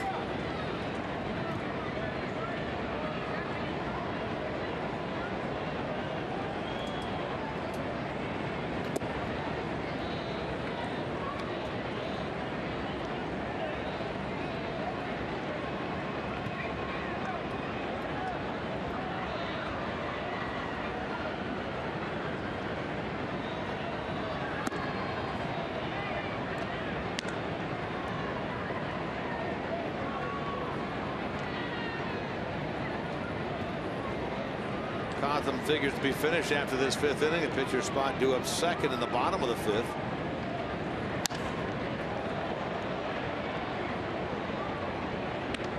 Evis Sampson was up and throwing earlier in the Reds bullpen. He appears ready.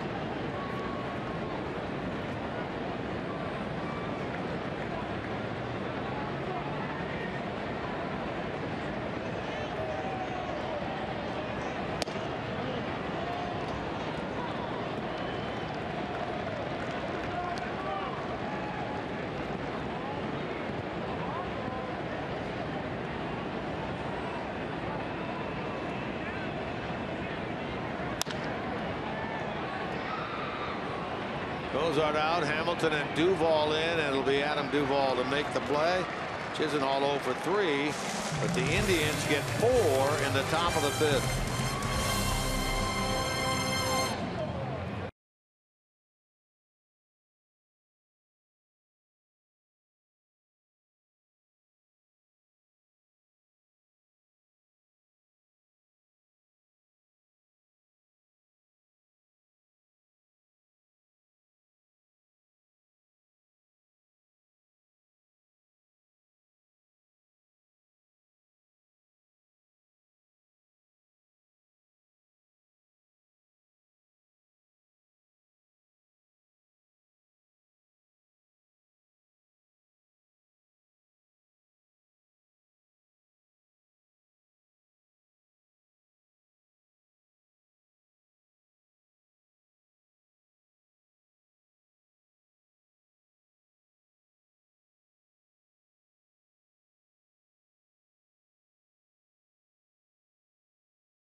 The Toyota sign during tonight's game. Nancy Nolan from Cincinnati will win this beautiful Tundra that's on display. Will be on display all year out here at Great American Ballpark. Register for your chance to win at an upcoming game by seeing your Cincinnati and Northern Kentucky Toyota dealers. Barnhart to get it started here in the bottom of the 5th inning. Tyler Holt is on deck. He will bat for Cotham. The Reds will employ a new pitcher come the 6th inning.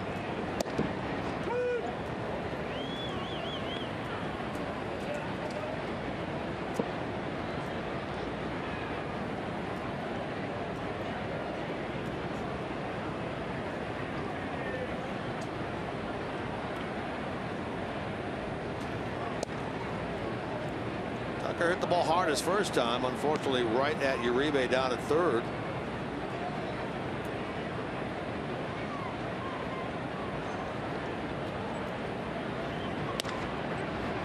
This time he'll try Kipnis with no luck. The leadoff man out here in the 5th.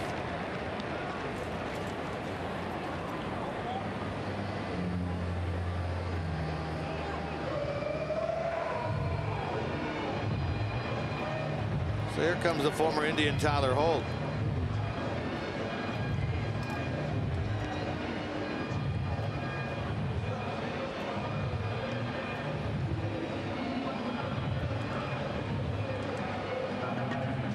Holt drafted out of Florida State by the Indians back in 2010.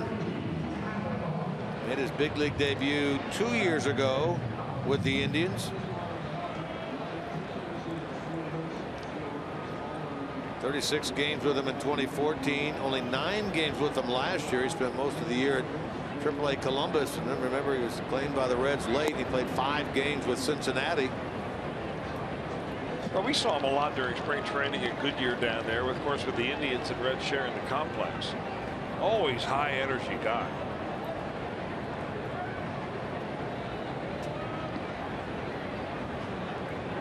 And a very good defender. So, you know, on a ball club that has a thumper in left field that would like to put some defensive player in there, Holt can do that. He can also play center. We've seen him start in center a couple of times.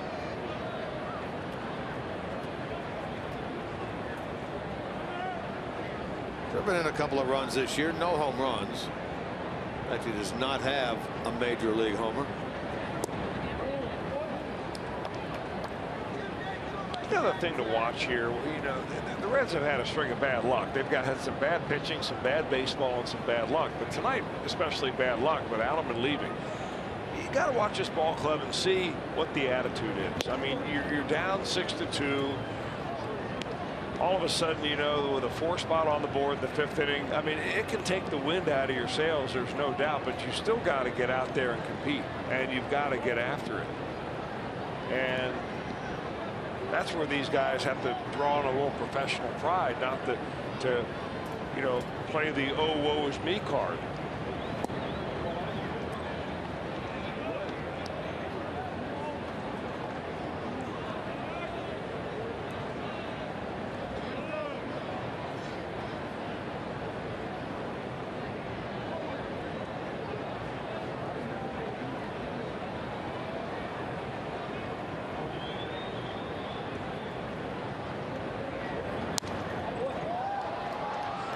It's interesting, you know, when you're watching Josh Tomlin pitch, and there are a lot of different sources for finding the speed of the pitch, but if you rank the pitchers in all of baseball with a minimum of 30 innings pitched this year and rank them from the slowest to the fastest average velocity on their fastball, Josh Tomlin is 4th slowest. Now, 2 of the guys ahead of him are legitimate knuckleball pitchers, so you can throw them out. So he averages really less than 88 miles an hour on his fastball. If he showed up at a pre-draft tryout camp, the majority of the scouts that would see this young man pitch would say, sorry, you don't throw hard enough to pitch in the major leagues.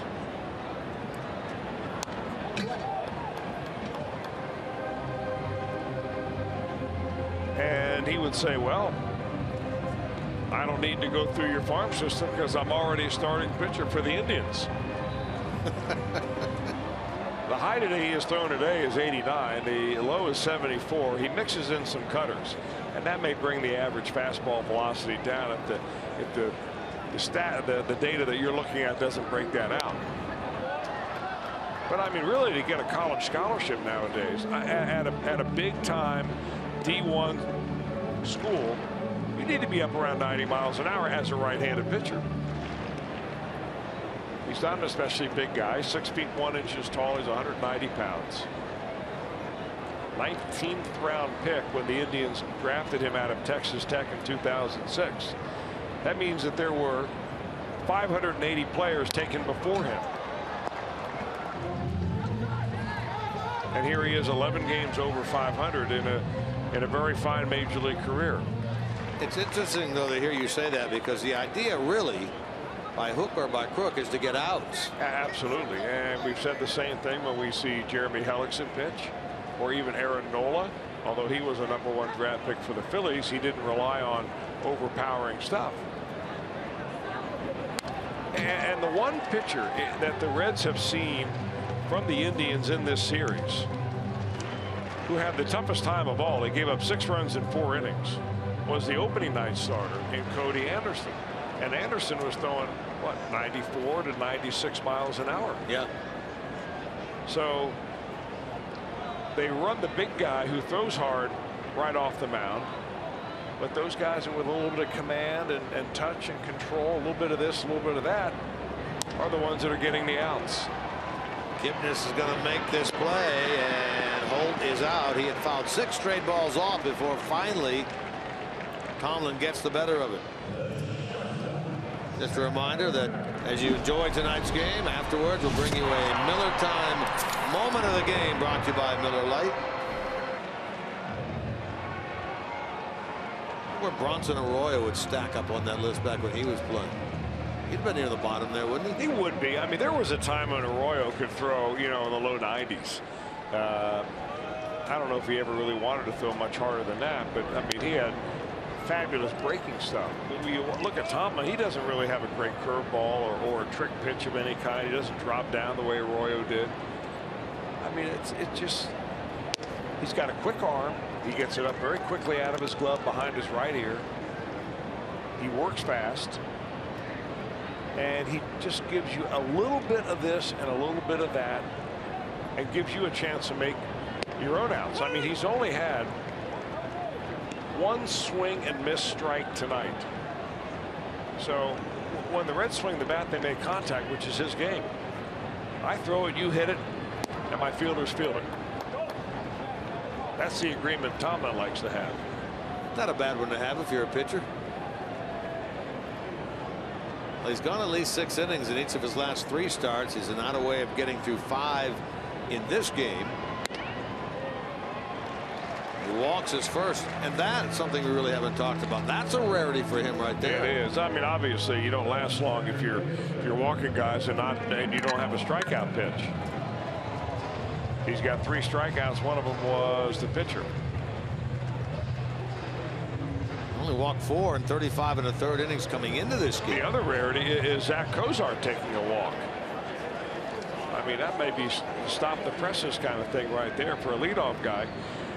He's a pretty much a leadoff hitter and not a leadoff walker. That is only the 3rd base on balls that he has seen this year in 125 plate appearances, 26 or 27 plate appearances, including tonight. Not your prototypical leadoff man in terms of walks. A .320 OBA coming into the game. Right. Well, he's there until Billy Hamilton gets the confidence enough of Brian Price to stick him in the #1 spot. And then Kozar moves in front of Joey Votto, probably in the #2 spot. And he may even hit way better in that spot than he does in the leadoff spot.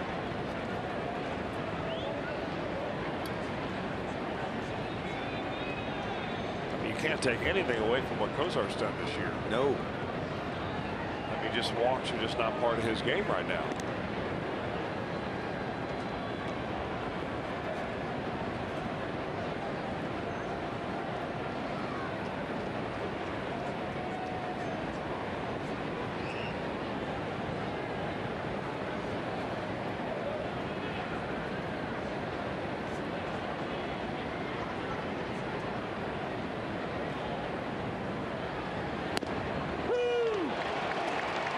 thought he had laid off. Ryan Blakeney had other plans, and the inning comes to an end.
Saturday, starting with the D-backs taking on the Cardinals in a game you can only see on FS1. Then on Fox, it's the return of Baseball Night in America, featuring two of the best teams and rivals in baseball as the Cubs battle the Giants. It's all Saturday on FS1 and Fox, or watch it live on Fox Sports Go. Kivas Sampson into the game. He, like Cotham, also pitched in last night's game here. This is day 2 upon the return of Sampson from Louisville, where he had been optioned on the 17th and then designated on the 20th, outrighted on the 22nd of April. 2 games down up here prior to last night, 7 games down in Louisville with a 1.37 ERA. He gets Uribe to start the 6th. Bruce on the run, and it's a foul ball.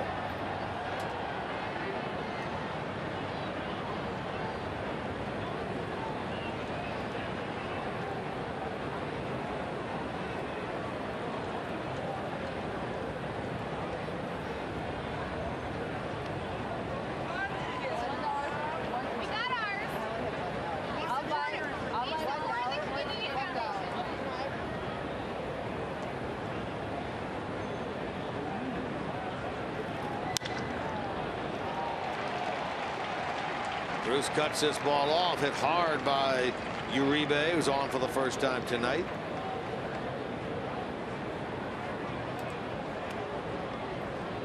Eight hits now by Cleveland.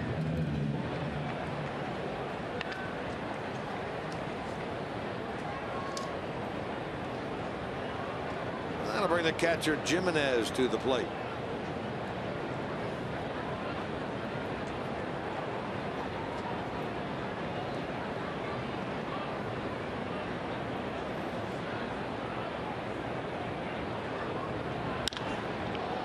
Hard hit to left, but Duvall there to haul it in.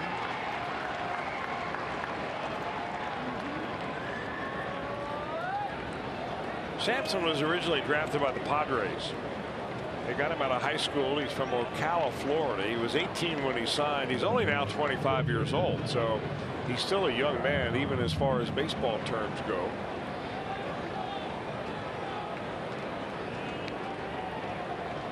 Picked up by the Reds at the beginning of last year in the offseason. Had a very good spring training, and then he ended up going to AA, AAA, and in the big leagues in 1 year with the Reds last year.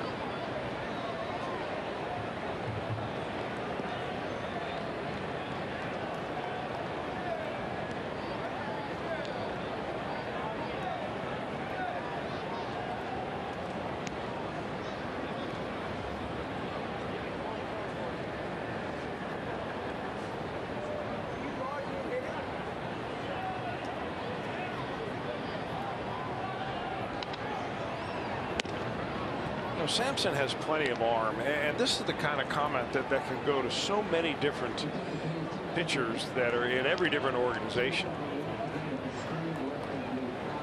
Plenty of arm, but needs more consistency with his command of his fastball, being able to throw his breaking ball for strikes, and maybe figure out a way to have a little deception.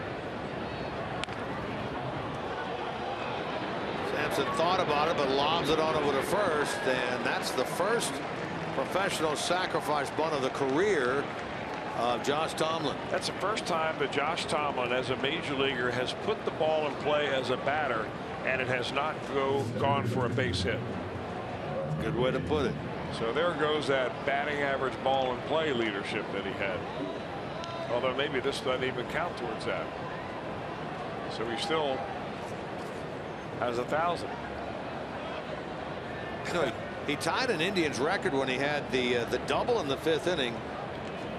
The last Indians pitcher to get 2 hits in a game that included a double was Steve Dunning back in September of 1972.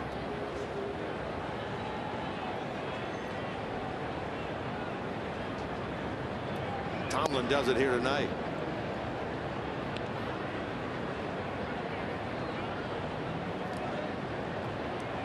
Brandon Phillips still having a chuckle out there with Juan Uribe at second base.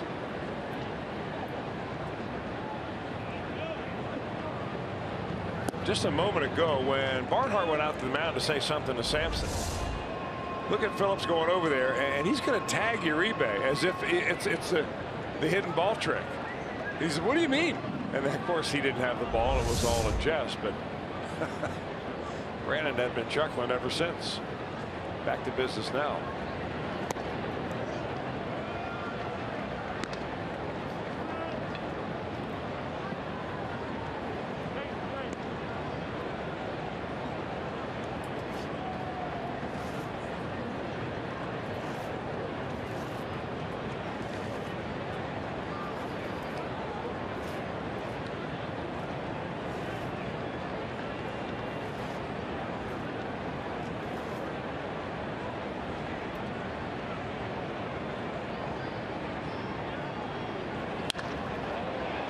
Hard into the corner by Rajay Davis. That's a fair ball and a run batted in. Uribe will score. Davis in the second with a double, his second double of the night. He's 2 for 4 with 2 RBIs in this game. I don't know about you, but I think he's getting my vote, Jim. You know, I was just sitting here thinking about that exact thing. I mean, we were asked before the ball game begins to select the player of the series of the 4-game set with the Indians, the Ohio Cup, and really it comes down to 3 guys coming into the game. Jay Bruce being one, having a great series. Francisco Lindor, the shortstop, who also is having a terrific series, or Rajay Davis.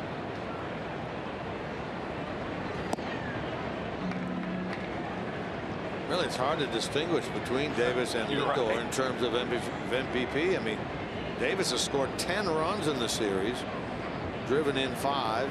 Lindor has 11 hits in the series, driven in 5, stolen a base. Well, maybe the only way to do this is to get one of our interns, not our interns, the Reds media relations interns, Juan or Chris or Preacher, James. Okay, yeah, James. To crunch the numbers and come up with maybe a WRC plus. Is that a cereal? Well, it could be, but I think it stands for runs created.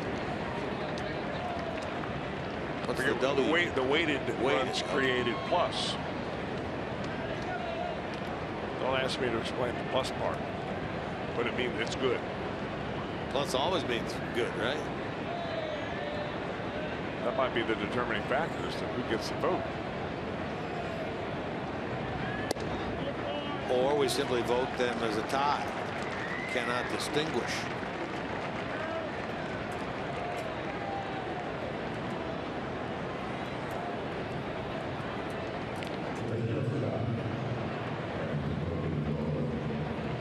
really just wonder. I mean, control has always been somewhat of the issue for Kivas Sampson, like so many young pitchers who've got great arms. And I mean, if you walk guys, it means you're wild, but if you can also be wild inside the strike zone, you just wonder what the key would be to get a guy like Sampson to be able to have command like Josh Tomlin. I mean, how do you teach a young pitcher to repeat his delivery so that he can throw the ball where he wants to? I guess it's as elusive as trying to teach a kid to get out of a slump. He's only 25 years old, so hopefully it'll all come together for him sooner rather than later. He's a guy we talked about last night, claimed off waivers by the Reds from the Padres in January of 2015. The high draft pick, a 4th-round pick by San Diego. And for me, I really believe that, and I'm going to sound like an old guy that you know is going against the grain. Less time in the weight room and more time playing catch and throwing the ball to the exact spot you want the ball to end up. Because ultimately, that's all that counts when you're on the mound. I don't think that's old guy talk. And well, I just don't see. It's the same dedication nowadays to a lot of throwing as compared to a lot of weight work and rubber band work and cardiovascular work and so on, when it really doesn't involve picking up a 5-ounce baseball in your hand. Sampson got over there nicely as Phillips fielded that ball with interference from Votto. He had good concentration to make that play, and through all that, the inning comes to an end.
With a bang with Fireworks Fridays here at the ballpark this Friday.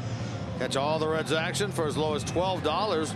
Plus enjoy a spectacular post-game fireworks show presented by PNC Bank. For tickets, call 513-381-REDS or visit reds.com. That'll be here tomorrow night. The Seattle Mariners, the first place Seattle Mariners in town.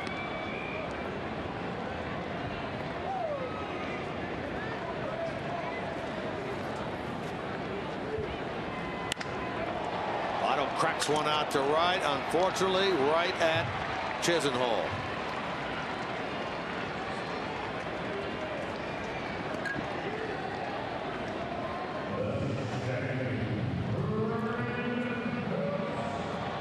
Seattle won today 7-2 at Baltimore, with Carnes getting that win, so they'll come in here tomorrow at 23-17. They started the day 1 game ahead of the Texas Rangers.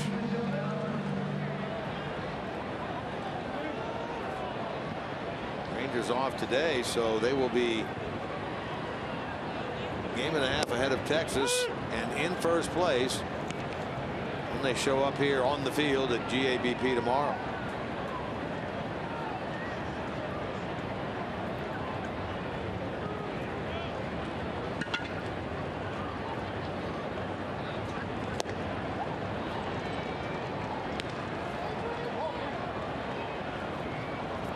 They, of course, have some familiar names. That Seattle team.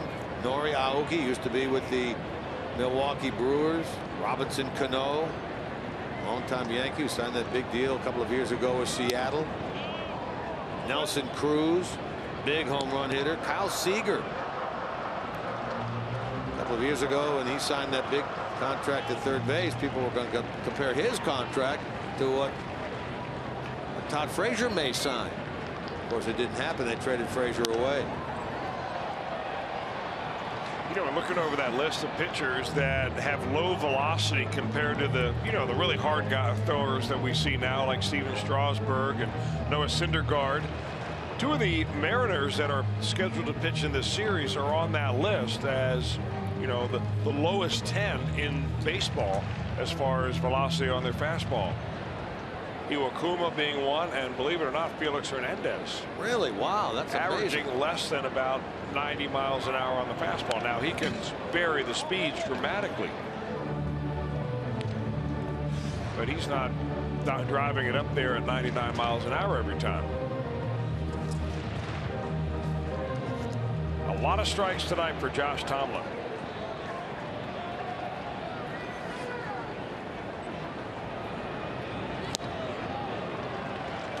He gets Phillips on strikes. That's number 5 for Tomlin.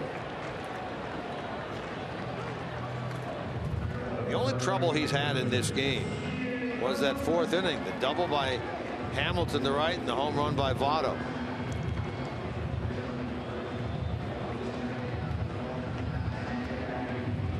He's had a couple of 1, 2, 3 innings.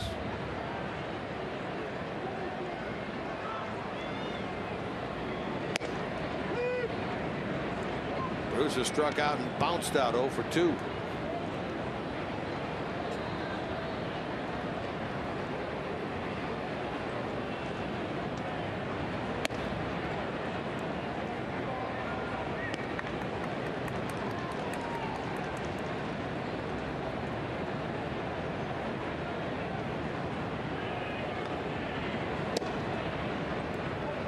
Looking to have his 4th straight outing in which he goes at least 6 innings. Indians, we mentioned earlier, Tomlin 5-0. The Indians are 6-0 in his 6 starts this year. By the way, a report from the Reds clubhouse, Tim Adelman left the game with a strained left oblique. Seems to be going around. You know the oblique story from Anthony DeSclafani this year. I never knew what an oblique was until a couple of years ago. It's been kind of fuzzy to me.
before the game gets going with Reds Live pregame here on Fox Sports Ohio.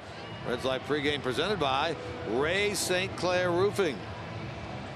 How about tonight's Quicken Loans Rocket Arms segment? Only active players with 2,000 strikeouts with his current team. One of them will pitch in this series. Felix Hernandez, 2,184 strikeouts with the Seattle Mariners. Justin Verlander, whom the Reds have faced prior to in the past, he's on the list as well. He just got to the point last night, Justin Verlander. Racked up 10 Ks last night against Minnesota.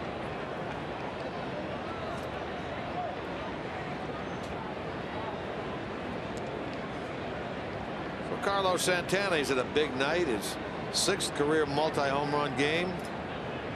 2-run blast in the 4th, another one in the 5th. Now here he is in the 7th.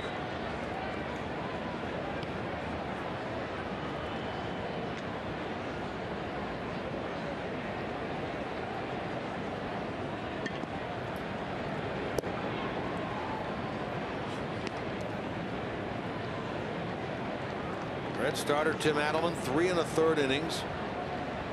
Left in the 4th with a left oblique strain. Caleb Cotham an inning and 2/3. And now Kivas Sampson, who pitched the 6th, a lot of run, walks the leadoff man here in the 7th.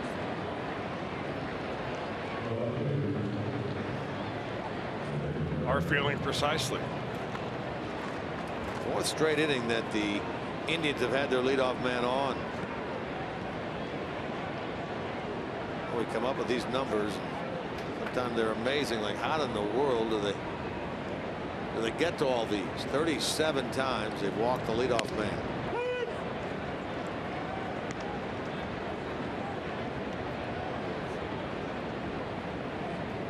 Here's Ramirez, is 0 for 2.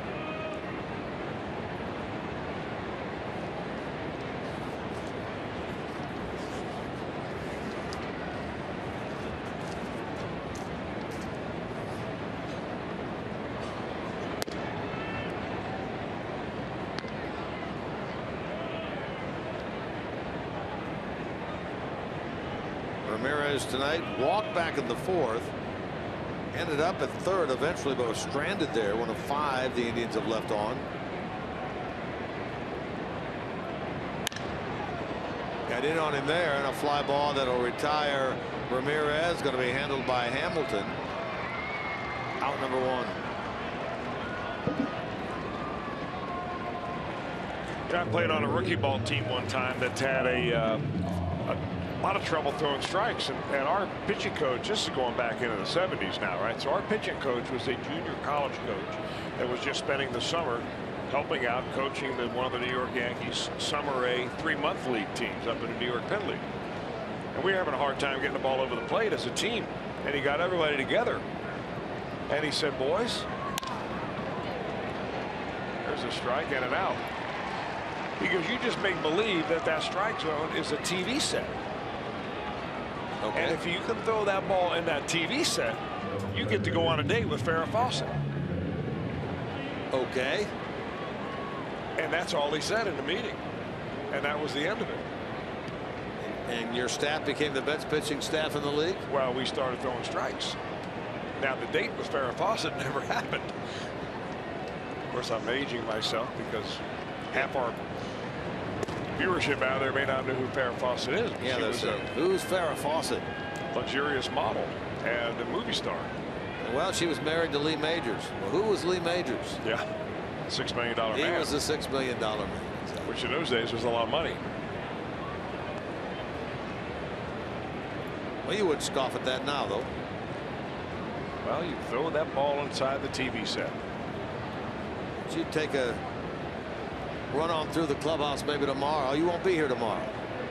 Take a run on through there the next time you're there. And throw that pearl out there and see how it lands. Problem is that they can all hit the size of the TV sets they're selling today. And that is the rest of the story.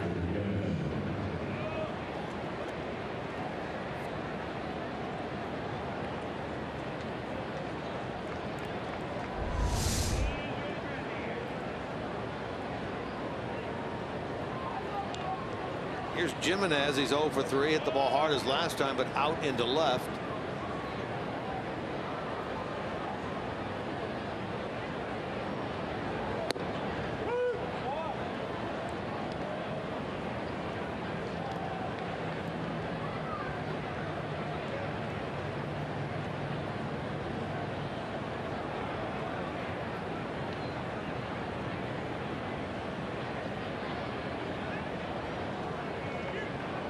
Two on, two out for Cleveland.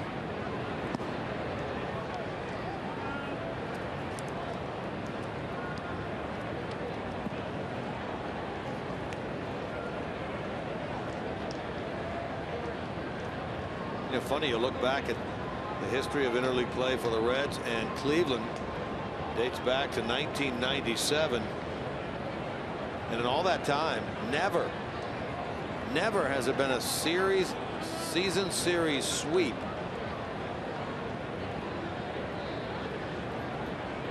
(5-1) last year in favor of Cleveland. And the Reds had a 5 out of 6 in 08 against the Indians. That's the worst it's been, or the best, depending on what team you like. But never has been a sweep of the series. But if the Indians hang on and win tonight, that would occur for the first time.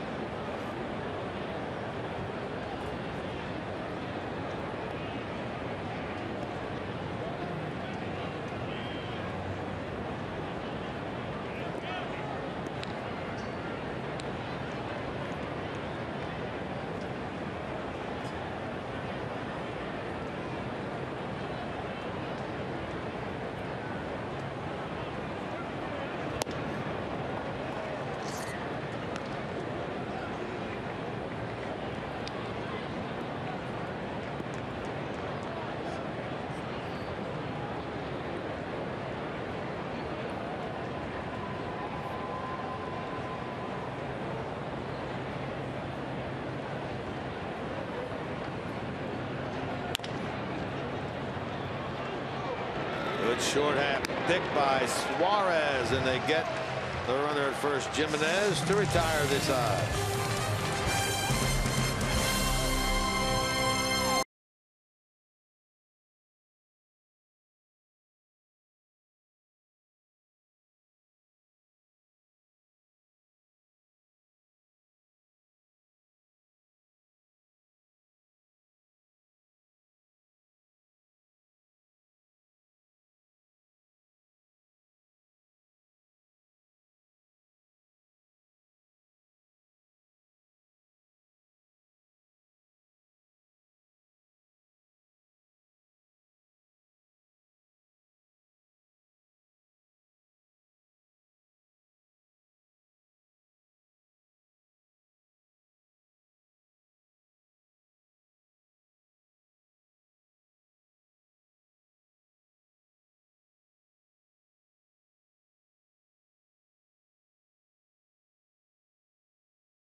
Cincinnati. I'm Jim Day. Got some questions on social media. We are a full-service operation. Asking, when A. Eugenio hits a home run, he seems to be really excited when he crosses home plate and blowing kisses to the crowd. Who would he be blowing those kisses to? Now, naturally, you would think his wife. She is certainly one of them, Julia. But what's cool about this story is it's really to his mom. Alejandro and Rosalia, his parents, in from Venezuela, and they are living with A. Eugenio here in Cincinnati. And mom obviously loves when he hits a home run, but loves it even more when son blows her some kisses. So Alejandro and Rosalia getting a little taste of Americana here in the Queen City. And let us not forget Miriam. That's his wife's mom. Can't forget the mother-in-law. Well, that means one thing for certain, Jim Day, that he is getting some fine home cooking every day. Well, a lot of the Hispanic players, that's one thing that they do miss when they're away from their home country is home cooking. Well, it reminds me of Johnny Cueto. He had his mom here. He had his brothers here a lot. They lived with him. His mom, Christina, would cook for him all the time. His favorite dish, sancocho. You want to explain that? No, it's a Dominican, like a stew. Have you had it? Yes, I have. Like it? Delicious. Have you learned how to cook it? Negative on that. How about the missus? Has she learned how to cook it? Not yet. Not yet being the key phrase.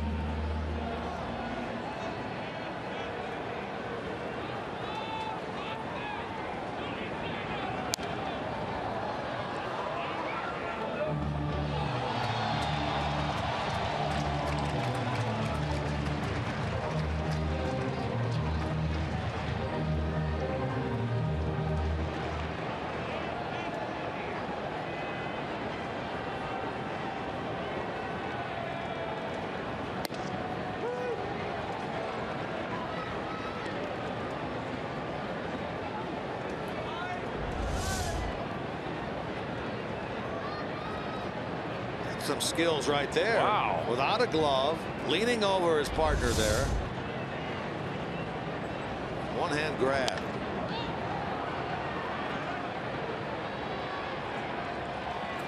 Chisenhall handles that fly ball by Adam Duvall, is 0 for 3 tonight. Duvall now 1 for 12 in the series. He's cooled off a little bit from that Philadelphia portion of the recent road trip that he had.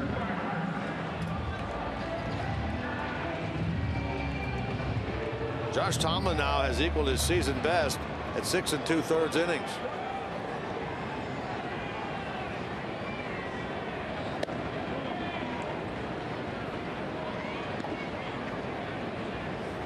Since he gave up the home run ball to Votto in the 4th, he's retired 11 of 13 that have come up there against him. Infield hit by Suarez in the 4th, and the walk in the 5th to Kozar. Got himself right back together after the double by Hamilton and the home run by Joey. And Lindor takes a hit away from Barnhart, who hit that ball well. Reds go in order in the 7th.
Honda game summary. Here's the first of the two-run homers hit by Carlos Santana tonight. That came in the 4th inning, put the Indians on the board. Tim Adelman, meanwhile, had to leave the game. Later announced as a strained left oblique that occurred in the 4th inning. Joey Votto, meanwhile, in the bottom of the 4th, tied the game. 2-run blast, his 6th of the year. Right at the top of the Reds bullpen out in left center. Santana answered again, another one in the 5th inning with Lindor aboard. This came against Caleb Cotham. That was part of a 4-run fit that gave the Indians a 6-2 lead. They lead now 7-2. We play in the 8th. That's tonight's Honda game summary. So the Indians get a 2-homer night by Rajai Davis last night and by Carlos Santana tonight. Josh Tomlin, 7 innings worth of 2-run 4-hit baseball. Back at the plate here. 2 for 2 with a sac bunt.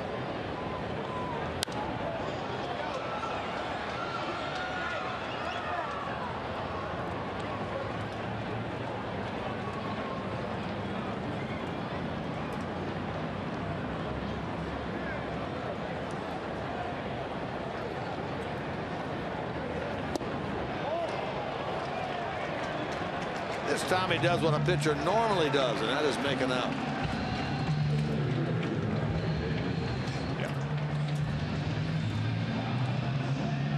Well, you know, a lot of people are wondering, is there an advantage to a ball club like the Indians, American League team that comes built with a designated hitter on it, when they host a National League team in these interleague games?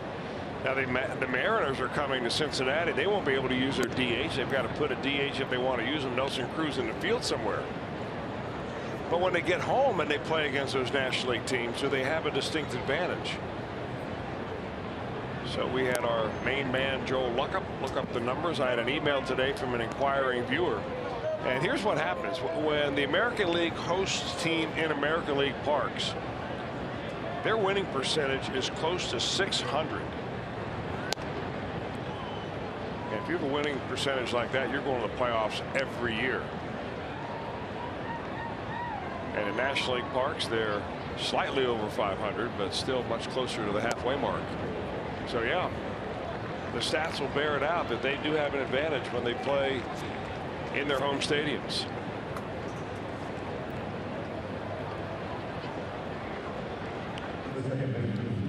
There's that guy on base again. Sampson in his 3rd inning of work walks Davis, so he would not have a clean inning here tonight. Kipnis now, Lindor on deck.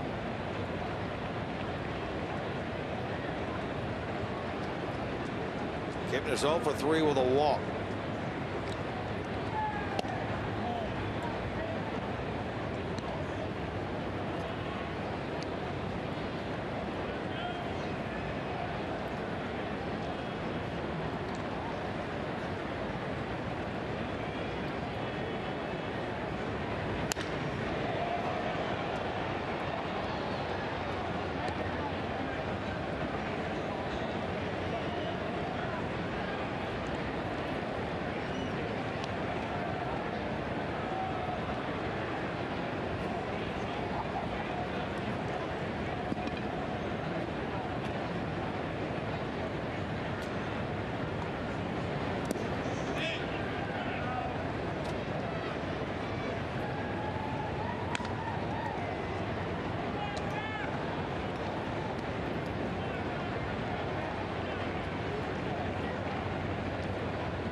Bruce, Phillips, Hamilton all converge, and it is Jay Bruce. Catches that ball before it hits the ground. Kipnis is out number 2. Here's Lindor.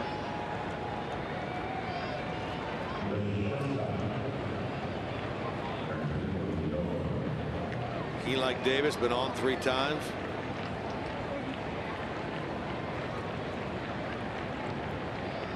walked, has 2 singles, 2 runs scored, a run batted in. Davis has walked, 2 hits, both doubles, 2 RBIs, a run scored, and a stolen base. Lindor also has a stolen base. These two have been deadly combo for the Indians against the Reds in these 4 days.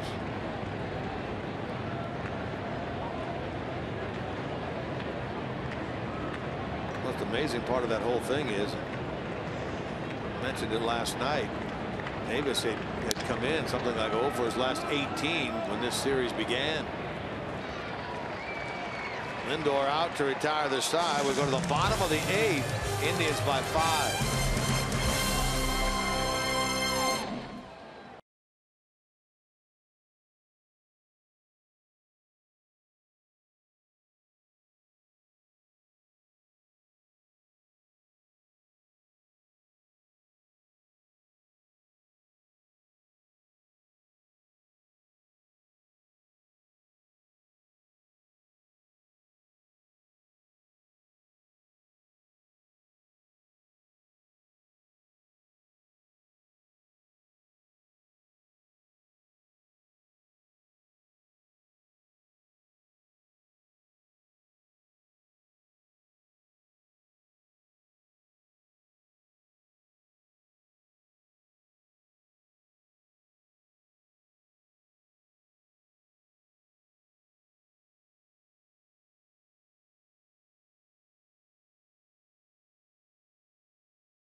Saturdays this season at the ballpark for as low as $12. This Saturday, the first 25,000 fans will receive a Ken Griffey Jr. dual bobblehead thanks to St. Elizabeth Healthcare. For tickets, call 513-381-REDS, or you can visit reds.com. Sad but true tale here. 7-2 Indians into the bottom of the 8th. And he's still out there. Yeah, Tomlin had 2 complete games last year, 4 in his career. Tonight's work the longest that he has gone this season. Looking to keep that record perfect. He gets Jordan Pacheco to lead it off as a pinch hitter for Kivas Sampson. Sampson got better as his night went on.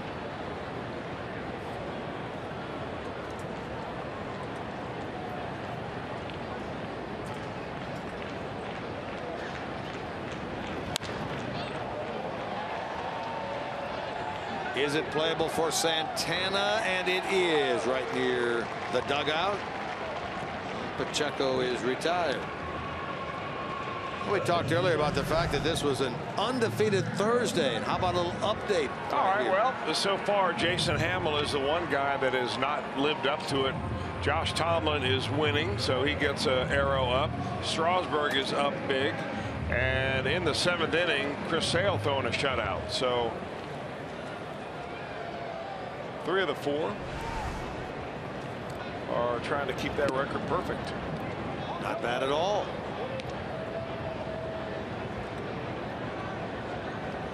Interesting matchup really with Strasburg, Matt Harvey, and Harvey continues to really struggle. On the run out there is Ramirez.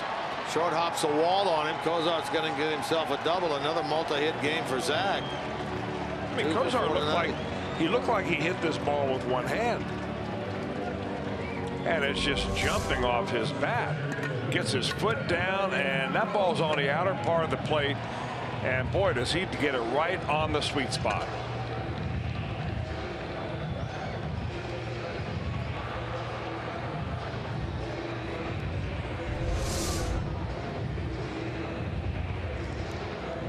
He's been on 3 times tonight, Cozart, a single, double, and a walk.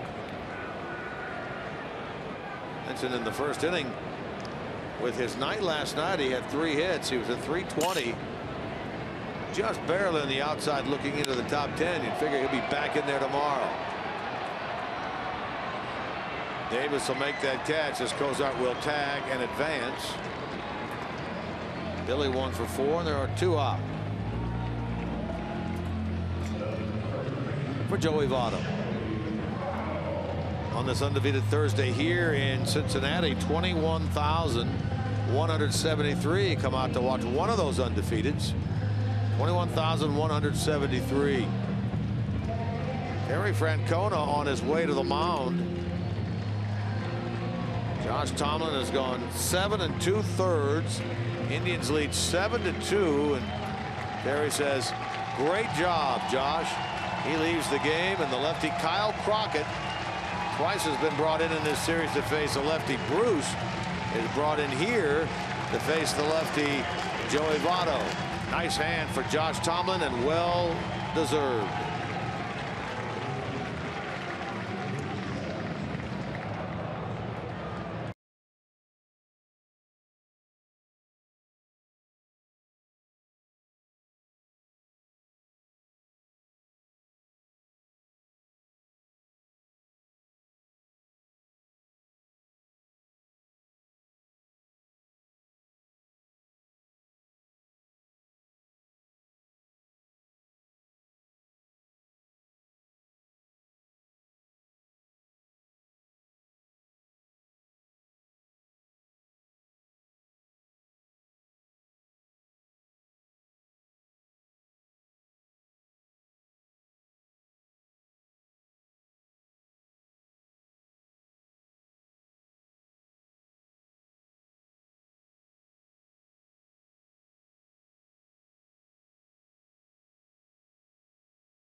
Watch the game on TV. You can now stream Reds games live on your mobile device. Just go to your app store and download the free Fox Sports Go app. Log in and stream the Reds wherever you go. The pitcher is the lefty Crockett, the batter Votto. This is the first ever matchup between these two.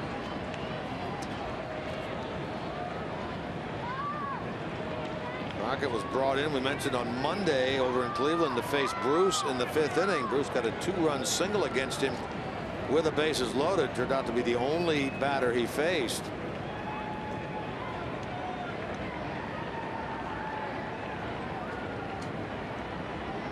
He also worked here last night. Came in to face Bruce again. Bruce got another base hit against him, the only batter he faced. You know, I'm not so sure that this is really for the for Terry Francona trying to, you know, secure the lead in this ball game. I think it's more trying to get Kyle Crockett some experience against a real good left-handed hitter.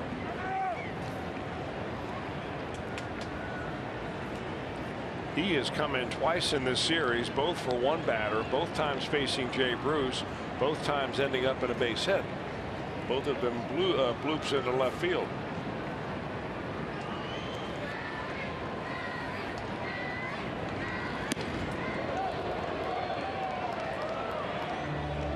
Because sometimes when you only have one left-hander in the bullpen,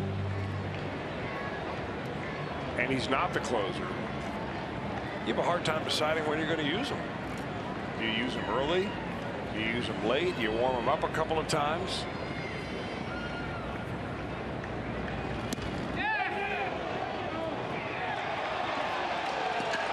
Well, they appealed to third, and Tim Timmons says yes, indeed. Votto goes around, and so this time, third go around, Crockett gets the lefty, is brought in to retire.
Fox Sports Ohio has been brought to you by Kroger. Stop by your neighborhood Kroger to save big store wide. Great food, low prices at Kroger.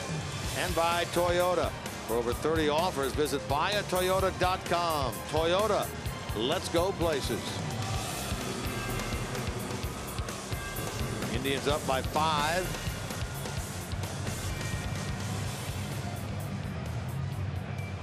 They bat in the 9th inning against a new pitcher, Blake Wood.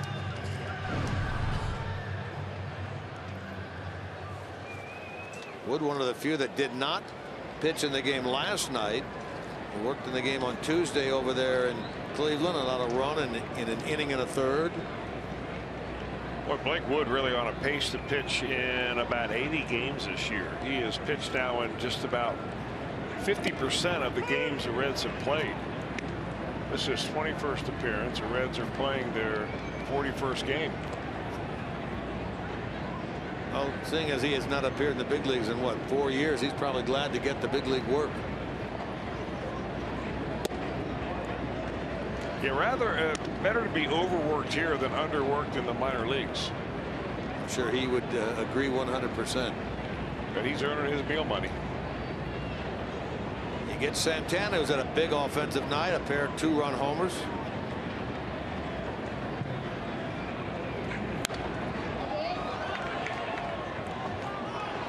In fact, those are our Volkswagen drives of the game. First one came in the 4th inning against Adelman. Next one came against Cotham just 1 inning later.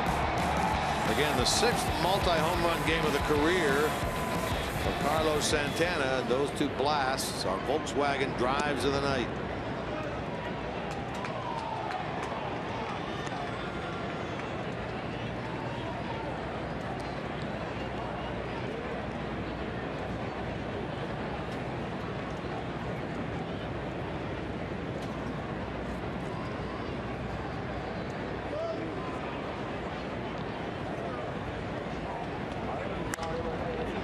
Got under this one, and it's going to be caught by Cozart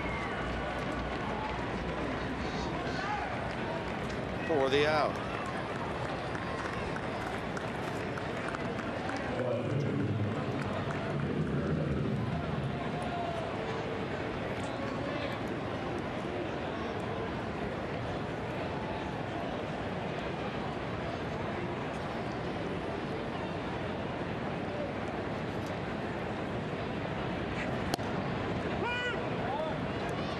Here's Jose Ramirez.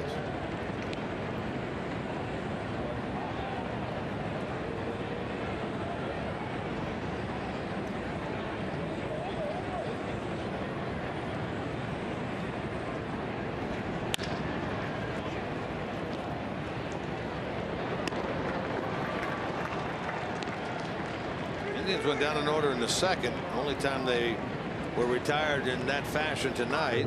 Now Blake Wood has come on and gotten the first two here. Lonnie Chisenhall walks to the plate.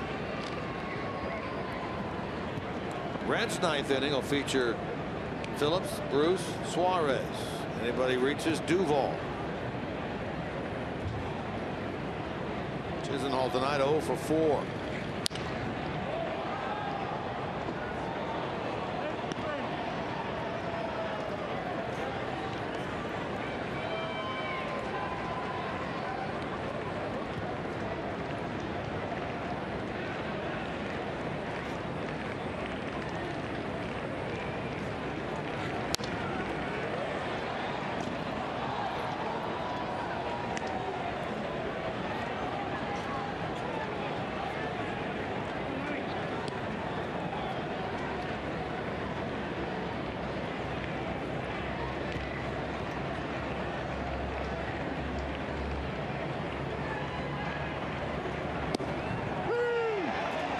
Nice work by Blake Wood. A 1-2-3 ninth inning.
Time moment of the night brought to you by Miller Lite. Let's go back to the fourth inning and Joey Votto. Reds trailing at the time 2-0. Joey unloads on that ball on the delivery of Josh Tomlin for his 6th home run of the year. The leap with Brandon that tied the game at 2. That's our Miller time moment of the night brought to you by Miller Lite. Don Long, the hitting coach of the Reds, and Joey Votto out here early every single day before batting practice, working on various things. And here he is in the dugout tonight again, talking hitting with Don Long. New pitcher on is Tommy Hunter. That'd be a good conversation to listen in on. Because you know if it involves Joey Votto and hitting, it is a high-level conversation.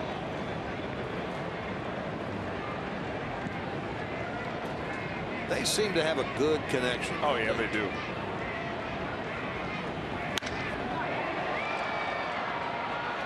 Brandon squared that up pretty well. Unfortunately, out.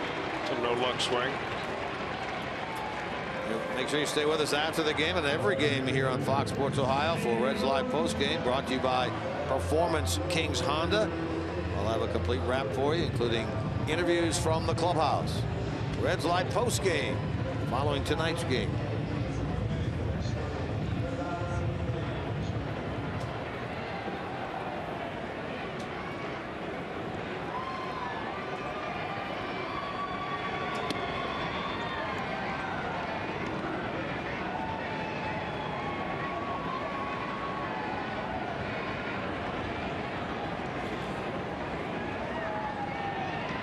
Bruce held hitless tonight after that multi-home run game last night.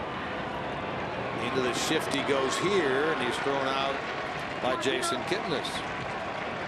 So these two teams, the Reds and the Indians, would share that spring training complex out in Goodyear and play each other, what, 6 times over the course of the spring. And he's 4 more times here, 10 times overall from the start of the baseball season until now. Won't see each other again, barring any postseason play, which doesn't appear likely. Won't see each other again until February.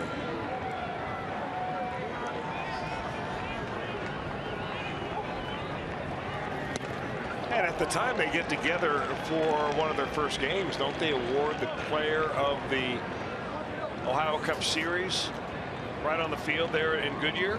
Do they? I thought they did.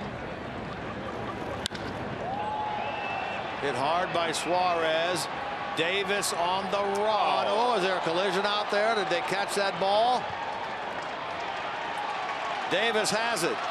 How appropriate. Wow, that's how the Ohio Cup Series ends this year, as Rajai Davis, who was named the outstanding player of this Ohio Cup Series, makes the catch of that ball. And they avoid collision and injury. Almost looked like the Votto Phillips jump. He's yelling for it, and he got it. The Indians sweep the 4-game series. They get both in Cleveland. They come into the Queen City and get both here. The final score, Cleveland 7, the Reds 2. Reds Live post game right after the break.